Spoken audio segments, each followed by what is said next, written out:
السلام علیکم کے اس کے ناول پہ آپ سب کو ویلکم۔ ایک خوبصورت ناول پیش کر رہے ہیں جس کا نام ہے کس نے کھیل کھیلا ہے۔ ناول کی رائٹر ہے نور بانو محجوب۔ چلیے چلتے ہیں ناول کی جانب۔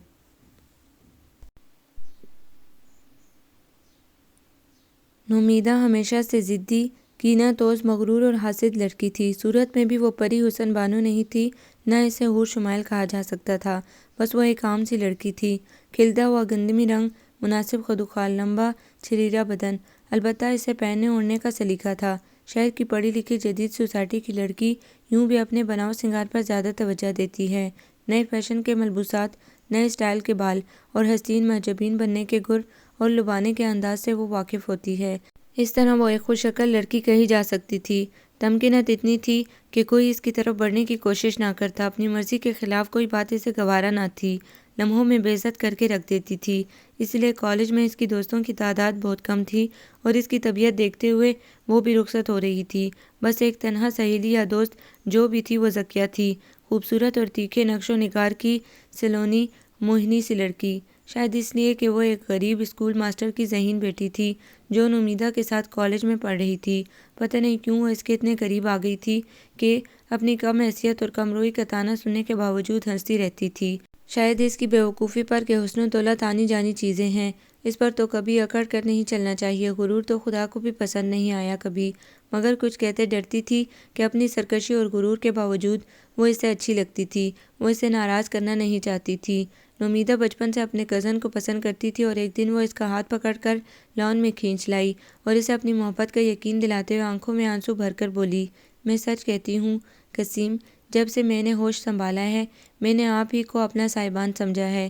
یہ دل آپ ہی کے لیے دھڑکتا ہے، دماغ صرف آپ کو ہی سوچتا ہے اور زندگی کے تمام چھوٹے بڑے راستے صرف ایک سمت کی طرف جاتے ہیں جہاں آپ کے قدم اٹھتے ہیں۔ کیا آپ کو میری آنکھوں اور چہرے پر کچھ نظر نہیں آتا؟ قسیم بڑی حیرانی سے اس کی طرف دیکھنے لگا۔ کیا اس نے اب تک صرف محبت کا فلسفہ ہی پڑھا ہے کتابوں میں؟ وہ سوچتے ہوئے اس کا ہاتھ چھڑا کر نرمی سے بولا، نہیں، مجھے تو تمہاری آنکھوں اور چہرے پر ایک احمق لڑکی کا پرتو نظر آتا ہے جو اپنے قد سے بڑھ کر باتیں کرتی ہے۔ خواہ مخواہ سرابوں کے پیچھے مت بھاگو نادان لڑکی۔ وہ مسکرایا، میری نظر میں تمہارے لیے صرف ایک بہن کا احترام ہے، میں تمہارا چچا زاد بڑا بھائی ہوں، اس سے بڑھ کر مقدس رشتہ ہمارے درمیان اور کوئی نہیں، آئندہ احتیاط کرنا۔ یہ کہہ کر وہ لمبے لمبے ڈگ بھرتا چلا گیا۔ وہ دل ملا کر رہ گئی۔ بڑا آیا کہیں سے بہن بنانے والا۔ اس نے کڑوا سا منہ بنا کر زمین پر تھوک دیا۔ قسیم، میں تمہاری زندگی میں انگارے بھر دوں گی، تمہارے پورے خاندان میں اپنی نفرتوں کا زہر پھیلا دوں گی، دیکھتی ہوں مجھے ٹھکرانے کا نتیجہ کیا ہوتا ہے۔ اس نے اپنی ہتھیلی پر دوسرے ہاتھ کا مکہ مارا اور چلی گئی۔ افراہیم اور ابراہیم دو بھائی گاؤں سے تعلیم کے سلسلے میں آئے، پھر وہیں انہوں نے نوکریاں کر لیں اور شادیاں بھی۔ ان کے والد ثقلین گاؤں کے بااثر محنتی اور نیک آدمی تھے۔ انہوں نے تھوڑی سی زمین کو اپنی محنت سے خون اور پسینہ بہا کر گل و گزار بنا دیا تھا۔ پھر وہ اراضی آگے بڑھتی رہی، اس سے انہوں نے مالٹے کا ایک باغ لگا لیا، حویلی بنائی اور بال بچوں کے ساتھ خوشحال زندگی گزارنے لگے۔ ان کے 3 بیٹے اور ایک بیٹی تھی۔ بیٹی کو انہوں نے گاؤں کے ایک عزت دار خاندان میں بیاہ دیا۔ ان کا اپنا گاؤں میں فارم تھا۔ 2 بیٹوں کو انہوں نے ان کی خواہش پر کراچی بھیج دیا۔ انہیں شہر کی ہوا لگ گئی، پھر انہوں نے وہیں اپنی پسند کی شادیاں کر لیں۔ باپ نے کوئی اعتراض نہیں کیا اور ان کی خوشیوں میں بڑھ چڑھ کر حصہ لیا۔ چھوٹے بیٹے صالحین نے باپ کا ساتھ نہیں چھوڑا۔ اسے گاؤں اور ہرے بھرے کھیتوں سے بہت پیار تھا، وہ انہیں چھوڑنا نہیں چاہتا تھا۔ پھر باپ نے گاؤں کے منشی حمید الحسن کی شریف اور میٹرک پاس بیٹی زیبا سے اس کی شادی کر دی۔ اس نے آ کر سارا گھر سنبھال لیا۔ بڑی سگڑ اور خدمت گزار بہو تھی۔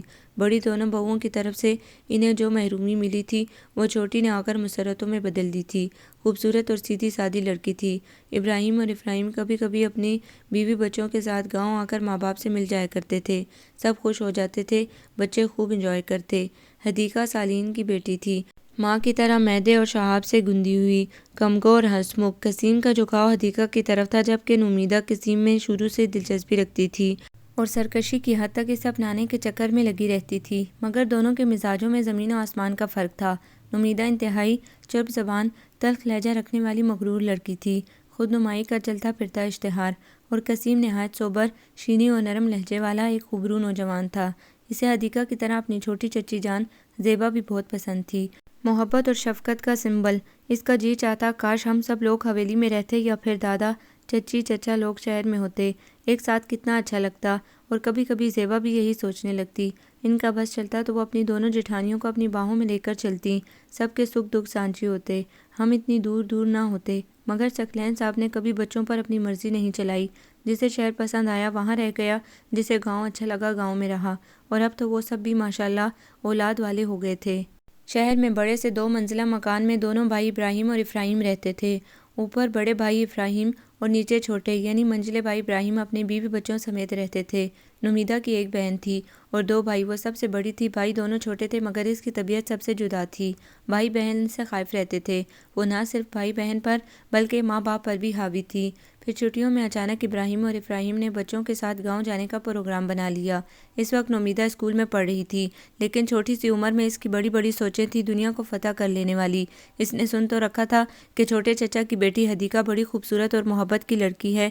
وہ اسے دیکھنا چاہتی تھی، جس کی سب تعریف کرتے تھے، خصوصاً قسیم کی آنکھوں کی چمک اس کے ذکر سے بڑھ جاتی تھی۔ چنانچہ اپنے ہوش میں وہ پہلی بار سب کے ساتھ گاؤں جا رہی تھی۔ سب نے انہیں ہاتھوں ہاتھ لیا۔ بچوں کو دیکھ کر دادا دادی چچا چچی کا کلیجہ ٹھنڈا ہو گیا، آنکھوں کی جوت بڑھ گئی۔ سب نے ایک دوسرے کو گلے لگایا، پیار کیا، مگر نمیدہ ایک ایک چیز کو بڑی تحقیر سے دیکھ رہی تھی۔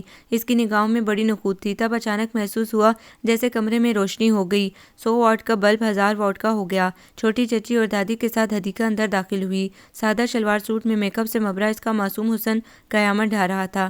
لمحہ بھر کے لیے تو وہ خود بھی مبہوت ہو گئی۔ تب چچی نے کہا، بیٹی حدیقہ، یہ تمہاری کزن اور بہن نمیدہ ابراہیم ہے، انہیں سلام کرو، عزت سے بٹھاؤ، خاطرداری کرو، یہ تمہاری مہمان ہیں۔ پھر انہوں نے باری باری سب سے تعارف کرایا۔ آداب کہہ حدیقہ نے مسکرا کر اپنا ہاتھ اس کی طرف بڑھایا، مگر اس نے بڑی خشونت سے دیکھا۔ میں اپنے برابر والوں سے ہاتھ ملاتی ہوں، اس نے بڑے غرور سے کہا۔ مگر حدیقہ، یہ تمہارے چھوٹے چچا کی بیٹی ہے، تمہاری عمر کی، تمہارے برابر کی ہے۔ صاف ظاہر تھا کہ انہیں یہ بات شرمندہ کر گئی تھی۔ کوئی بات نہیں بھابھی، ابھی بچی ہے اور نئے ماحول میں آئی ہے، یہ کہہ کر وہ حدیقہ کے ساتھ مسکراتی ہوئی چلی گئی۔ تب ماں نے اسے آڑے ہاتھوں لیا، بولی، تم نے تو بد اخلاقی کی انتہا کر دی، کیا سوچیں گے یہ لوگ؟ ارے امی، گاؤں اور شہر والوں میں کوئی تو فرق ہونا چاہیے، فضول باتیں نہ کرو، تم کس ماورائی دنیا سے آئی ہو؟ انسانی تہذیب کے تقاضے ہر جگہ یکساں ہوتے ہیں۔ مگر ماں کی بات ختم ہونے سے پہلے ہی وہ اٹھ کر چلی گئی۔ آج اس نے حدیقہ کو دیکھ لیا تھا، تب سے اس کا جی چاہ رہا تھا کہ اس کے مکھن ملائی جیسے بے داغ رخساروں پر اپنے بڑے ہوئے ناخنوں سے گڑے ڈال دے، نوچ نوچ کر انہیں لہو لہان کر ڈالے۔ نفرت کی ایک لہر اس کے وجود میں تیر گئی۔ اس دن حدیقہ اسے تنہا نظر آئی، سب لوگ شاید کھیتوں کی سیر کو گئے تھے۔ اس نے حدیقہ کو دیکھا، بڑے طنز سے مسکرائی اور آقا زادی کے انداز میں اسے حکم دیا، او لڑکی، مجھے پانی پلاؤ۔ اس کا لہجہ حدیقہ کو سہما گیا، یہ طرز تخاطب اس سے اچھا نہ لگا، مگر وہ بہرحال اس کی مہمان تھی۔ جی ابھی لائی، یہ کہہ کر وہ چھپاک سے کولر کے پاس گئی۔ اس نے شیشے کا شفاف گلاس نکالا، اسے دھویا، کولر سے پانی بھرا، گلاس کے نیچے پرچ رکھی اور سلیقے سے جا کر اس کے سامنے کھڑی ہوئی تھی۔ یہ لیجئے۔ اب اس نے پانی کا گلاس آگے بڑھایا تھا کہ کوئی بچہ باہر سے دوڑتا ہوا آیا اور حدیقہ سے ٹکرا گیا۔ گلاس مائع پرچ کے حدیقہ کے ہاتھوں سے گرا اور ایک چھناکے کی آواز کے ساتھ نمیدہ کی چیخ بھی سنائی دی۔ کچھ پانی اس کے کپڑوں پر بھی گرا، وہ اچھل کر چیخی، بدتمیز گوار، اور اس نے لپک کر اس کے بال پکڑ لیے۔ حدیقہ بوکھلا گئی، بال اس نے اتنی زور سے پکڑے کہ حدیقہ بھی چیخ پڑی، چھوڑیں میرے بال، ہائے اللہ، ہائے امی، دونوں گتم گتا تھیں۔ ٹکرانے والا بچہ خود نمیدہ کا چھوٹا بھائی آصف تھا۔ بہن کی یہ حرکت اسے اچھی نہ لگی، اس نے دوڑ کر نمیدہ کے بال پکڑ لیے، بولا، چھوڑیں آپی، باجی کے بال، انہوں نے گلاس تھوڑی پھینکا تھا، وہ تو میں ان سے ٹکرا گیا تھا، غلطی میری تھی، ان کی نہیں۔ مگر نمیدہ کو اتنا غصہ آیا کہ زور سے بھائی کو دھکا دیا۔ زور کے دھماکے کی آواز کے ساتھ قسیم اور اس کی امی بھاگ کر اندر آ گئے، اور جو منظر انہوں نے دیکھا تو وہ سناٹے میں آ گئیں۔ یہ کیا ہو رہا ہے نومی؟ تائی اماں نے لپک کر حدیقہ کو چھڑایا اور وہ ہچکیاں لیتی ہوئی تائی اماں کے سینے سے لگ کر تھر تھر کانپنے لگی۔ کیوں تم اسے مار رہی تھی نومی؟ بڑی اماں نے غصے میں اس کی طرف دیکھا۔ میں نہیں چچی جان، یہ مجھے مارنے آئی تھی، اس نے صریحاً جھوٹ بولا۔ نہیں تائی جان، میں تو اپنے بال چھڑا رہی تھی، انہوں نے میرے کتنے بال نوچ ڈالے۔ باجی ٹھیک کہہ رہی ہیں تائی اماں، آصف زمین سے اٹھ کر بولا، آپی نے جھوٹ کہا، انہوں نے پانی مانگا ہوگا، باجی سے وہ گلاس دینے لگی، میں بھاگ کر آ رہا تھا، میری ٹکر سے گلاس گر کر ٹوٹ گیا، بس آپی کو غصہ آ گیا، انہوں نے کہا بدتمیز گوارن، اور انہوں نے باجی کے کس کر بال پکڑ لیے، یہ دیکھیے ان کی مٹھی میں کتنے بال ہیں۔ آصف نے خوب جلبلا کر بہن کی شکایتیں لگائی۔ معلوم نہیں بچے نے کب کا بدلہ لیا تھا۔ ٹھہر جا کمینے، ابھی بتاتی ہوں تجھے۔ بہن اس کی طرف لپکی اور قسیم نے خونخوار نظروں سے اس کو دیکھا۔ پھر تائی اماں حدیقہ کو اپنے سے لگائے لگائے باہر آ گئیں۔ ان کے پیچھے قسیم بھی تھا۔ اسے اس وقت کے واقعے سے بے حد صدمہ ہوا تھا اور حدیقہ اس قدر خوفزدہ ہوئی کہ کئی دن تک باہر نہیں نکلی۔ تائی اماں نے کہا، بیٹی میں تم سے بڑی شرمندہ ہوں، وہ وحشی پاگل لڑکی ہے، ادب و آداب اور تہذیب سے بالکل ناآشنا۔ بھول جاؤ اس واقعے کو، درگزر کر دو۔ ماں باپ کے لاڈ نے اسے خراب کر دیا ہے، اپنے سے اچھی جو چیز دیکھتی ہے اسے اسی طرح نقصان پہنچانے کی کوشش کرتی ہے۔ میں نے تو سوچا تھا کچھ دن اور یہاں رہ لوں گی، مگر معلوم ہوتا ہے اس سرپھری لڑکی کی وجہ سے مجھے جلدی جانا پڑے گا۔ بیٹی تم خیال نہ کرنا۔ انہوں نے اسے گلے سے لگا لیا۔ نہیں تائی جان، ابھی آپ نہ جائیے، میں نومی سے کچھ نہیں کہوں گی، بلکہ کسی کو بھی نہیں بتاؤں گی۔ آپ مجھے بالکل امی کی طرح پیاری لگتی ہیں، ابھی آپ نہ جائیے پلیز۔ تائی نے مسکرا کر اسے دیکھا۔ اچھا پہلے منہ ہاتھ دھو کر آؤ، پھر اچھے سے کپڑے پہنو، وہی سندھی کرت کا سوٹ جو میں تمہارے لیے لائی تھی، پہن کر تو دکھاؤ مجھے۔ وہ مسکرائیں۔ مگر دیکھو بیٹا، نومی سے کچھ نہ بولنا، نہ اس کے پاس جانا۔ مگر تائی جان وہ خود مجھ سے بات کرے تو پھر آسان سے معقول جواب دے دینا، لیکن مختصر۔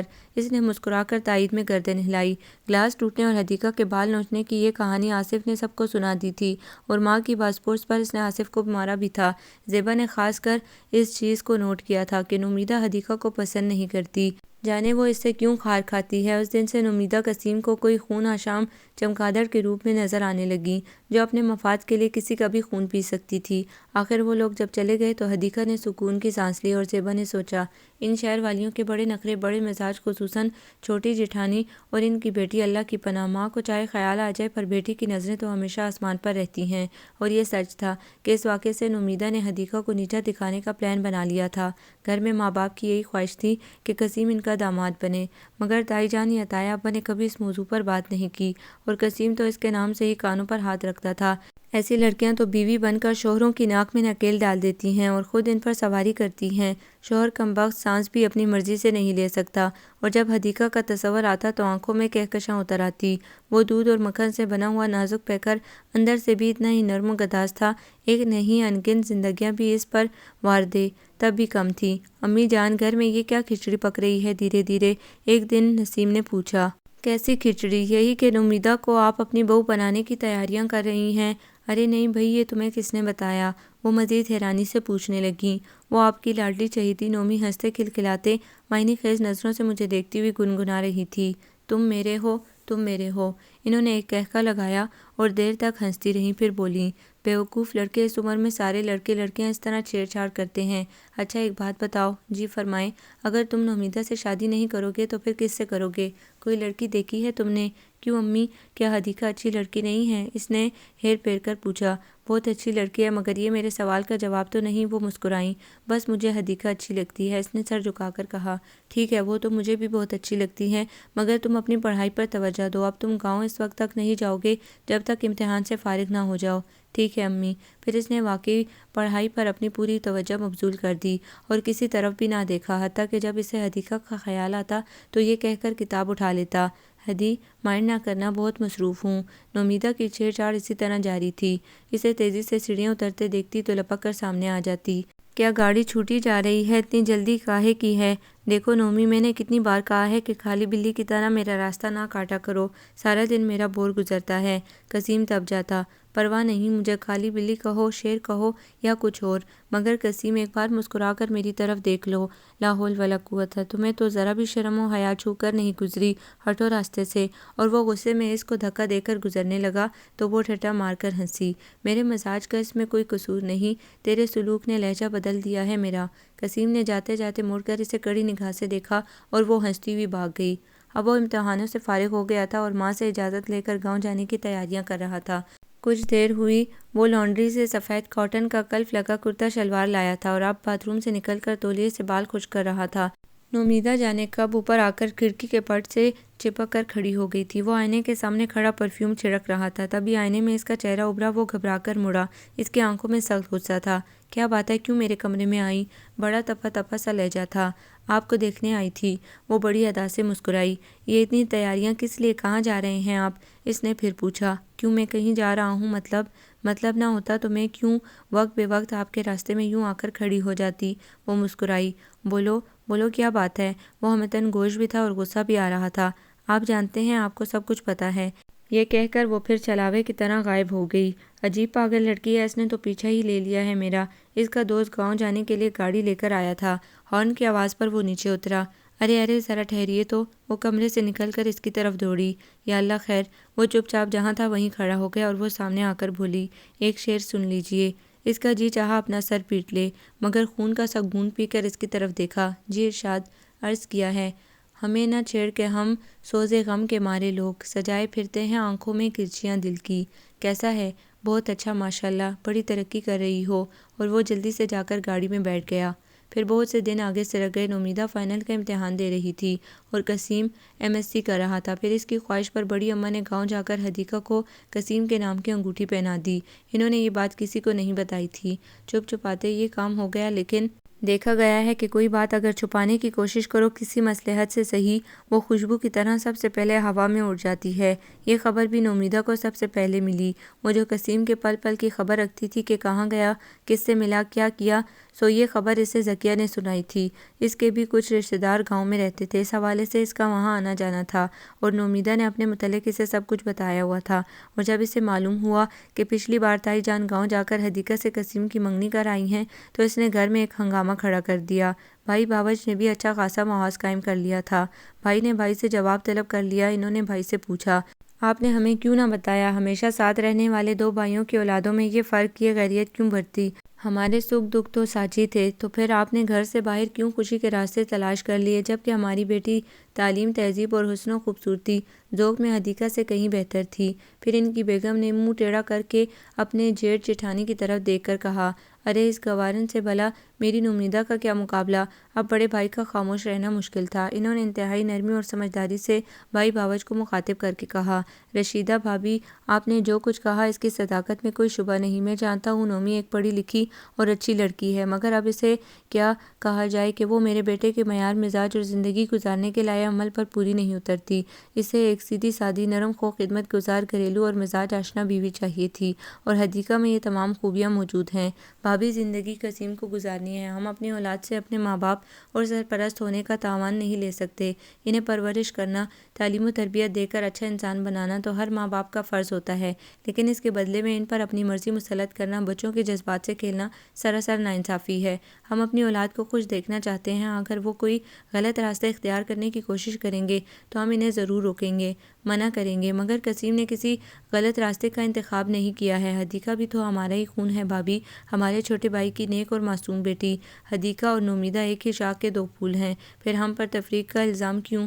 ایک چیز تقدیر بھی تو ہوتی ہے بھابی، ہو سکتا ہے اس کی تقدیر میں قسیم سے بہتر کوئی شوہر لکھا ہو، اعلیٰ صلاحیتوں اور خوبیوں کا مالک۔ چھوٹے بھائی باوج تو بڑے بھائی کی باتوں سے لاجواب ہو کر چپ ہو گئے، مگر نومیدہ کے سینے کی آگ اور بھڑک اٹھی۔ یہ اس کی سراسر توہین تھی۔ اس نے 2 ٹکے کی کم رو، کم پڑھی لکھی، کمزور اور دیہاتی لڑکی نے اس کے حق پر ڈاکہ ڈالا تھا، اسے شکست دی تھی۔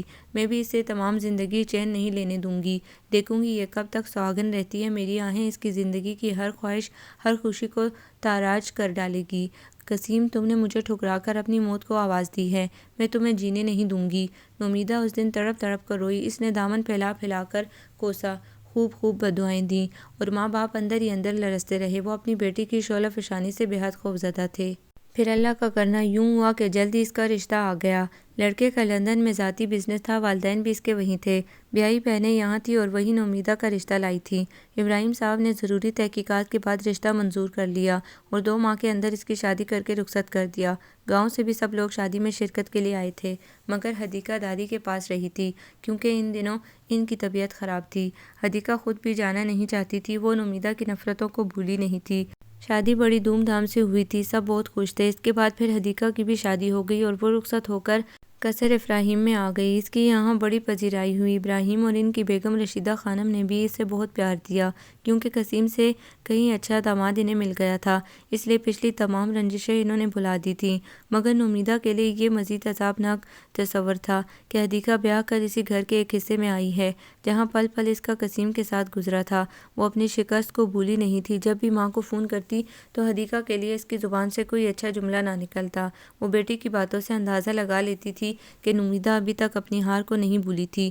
وہ اسے سمجھانے لگتی، بیٹی جو انسان کی تقدیر میں لکھا ہوتا ہے وہی پورا ہوتا ہے، یہ شادی بیاہ سب قسمت کے کھیل ہیں بیٹی، تمہیں شکر کرنا چاہیے کہ تمہیں قسیم سے کہیں اچھا شوہر ملا ہے، پھر کیوں دل برا کرتی ہو، بھول جاؤ سب۔ نہیں مما، میں اپنی اس بے عزتی کو کبھی نہیں بھول سکتی کہ اس بڑے باپ کے بیٹے نے ایک ایجوکیٹڈ حسین لڑکی کے مقابلے میں ایک جاہل گنوار لڑکی کو فوقیت دی۔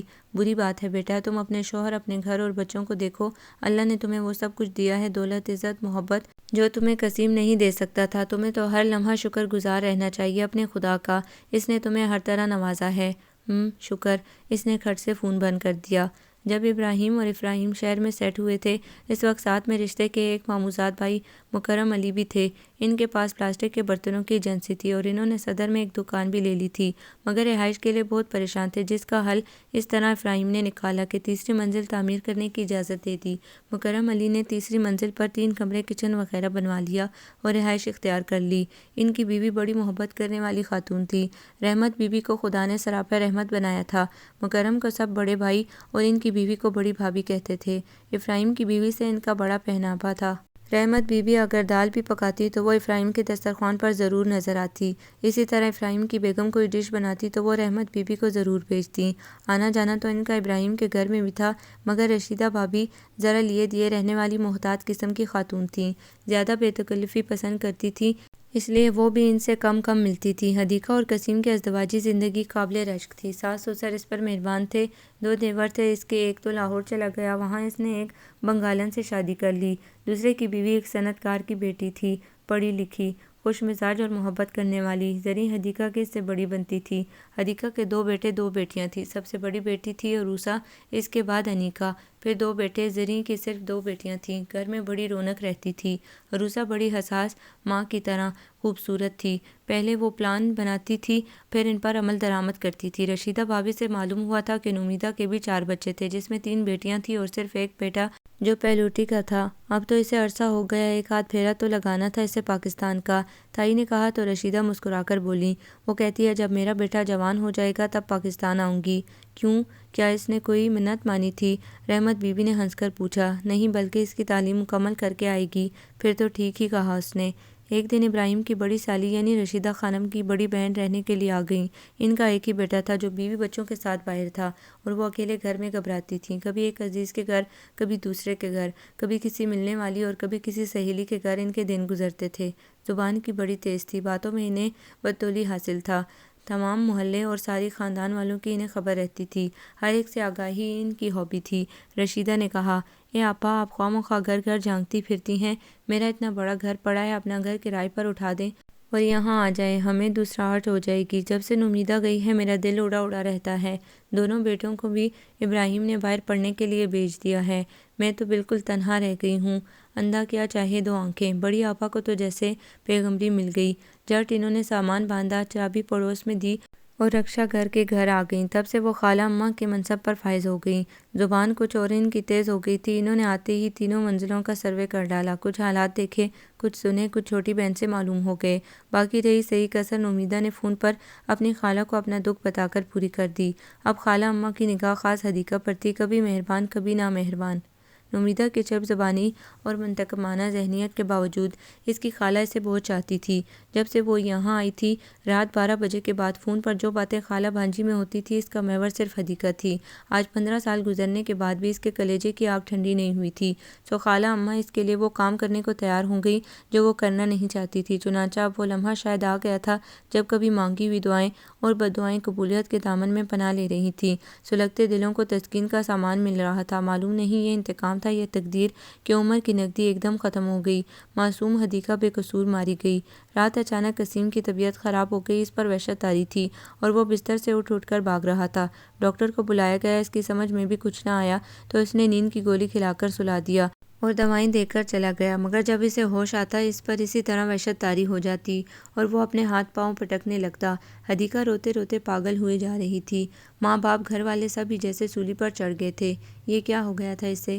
پھر ڈاکٹر آیا تو اس نے بتایا کہ کوئی چیز کھانے میں دی گئی ہے۔ بہرحال اس نے دوا دی تو اس سے وہ تھوڑا سا پرسکون ضرور ہو گیا، مگر تیسرے دن اسے خون کی ایک بڑی سی قے آئی اور اس نے ہمیشہ کے لیے آنکھیں بند کر کے سر ڈال دیا۔ گھر میں کہرام برپا ہو گیا۔ باپ سکتے میں آ گیا۔ ماں نے اپنا سینہ پیٹ ڈالا۔ حدیقہ پر غشی طاری ہو گئی۔ جو دیکھتا اس کا کلیجہ منہ کو آنے لگتا۔ ہائے جوان بیوہ، چھوٹے چھوٹے یتیم بچے، جوان موتیں خدا کسی کو نہ دکھائے۔ ماں باپ تو زندہ درگور ہو گئے تھے اور بیوی کے پاؤں کے نیچے سے کسی نے زمین کھینچ لی تھی۔ خالہ اماں سے جو کام نومیدہ لینا چاہتی تھی وہ لے چکی تھی۔ اس واقعے سے خالہ اماں اس قدر خوفزدہ تھی کہ انہیں بخار آ گیا۔ گھر والے قسیم کے جنازے میں گئے ہوئے تھے۔ رات دیر سے آئے اور وہ کسی سے فون پر چپکے باتیں کر رہی تھی۔ ہائے خالہ اماں، آج میرے سینے میں ٹھنڈک پڑ گئی۔ میں آ کر آپ کا منہ موتیوں سے بھر دوں گی۔ نومیدہ فون پر خوب چہک رہی تھی اور خالہ اماں روتے ہوئے اس سے کہہ رہی تھی، نہ بچی، مجھے تمہارے موتی مونگے نہیں چاہیے۔ مجھ سے اس بڑھاپے میں بہت بڑا گناہ ہو گیا ہے۔ ہائے میرے رب! اس کی بیوی جو نوخیزی سے اب شباب پر آئی تھی، کہیں سے 4 بچوں کی ماں نہیں لگتی تھی۔ ارے کمبخت، یہ تو نے مجھ سے کیسا ظلم کروا دیا۔ میں اپنے خدا کو کیا جواب دوں گی؟ وہ تھر تھر کانپ رہی تھی۔ ارے خالہ اماں، آپ تو خواہ مخواہ ڈر رہی ہیں۔ اچھا، میں اللہ تعالیٰ سے کہوں گی کہ اگر یہ ظلم ہے، گناہ ہے، تو اسے میرے اعمال نامے میں لکھ دے۔ کہکا، وہ تو تیرے حساب میں جائے گا ہی، مگر مواخذہ تو مجھ سے بھی ہوگا۔ تیرے ساتھ میں بھی کھینچی جاؤں گی۔ ہائے، یہ میں نے کیا کیا؟ اور انہوں نے غصے میں فون پٹک دیا۔ گاؤں سے سب لوگ آ گئے تھے۔ حدیقہ تو طوفانوں میں گھری کھڑی تھی۔ کہیں سے نکلنے کا راستہ نہیں مل رہا تھا۔ ابراہیم صاحب تو پہلے ہی دل کے مریض تھے۔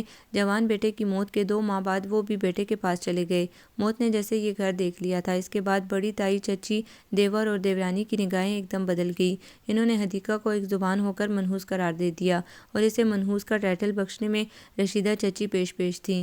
پھر ایک دن بڑی آپا نے اپنا مختصر سامان باندھا اور آنکھوں میں آنسو بھر کر بہن سے بولی، میں تمہیں اتنا ظالم نہیں سمجھتی تھی۔ ایک تو اس بد نصیب کا شوہر فوت ہو گیا جو جوانی میں بیوہ ہو گئی، اور بجائے ہمدردی کے تم نے اسے منحوس قرار دینے کی تحریک چلا دی۔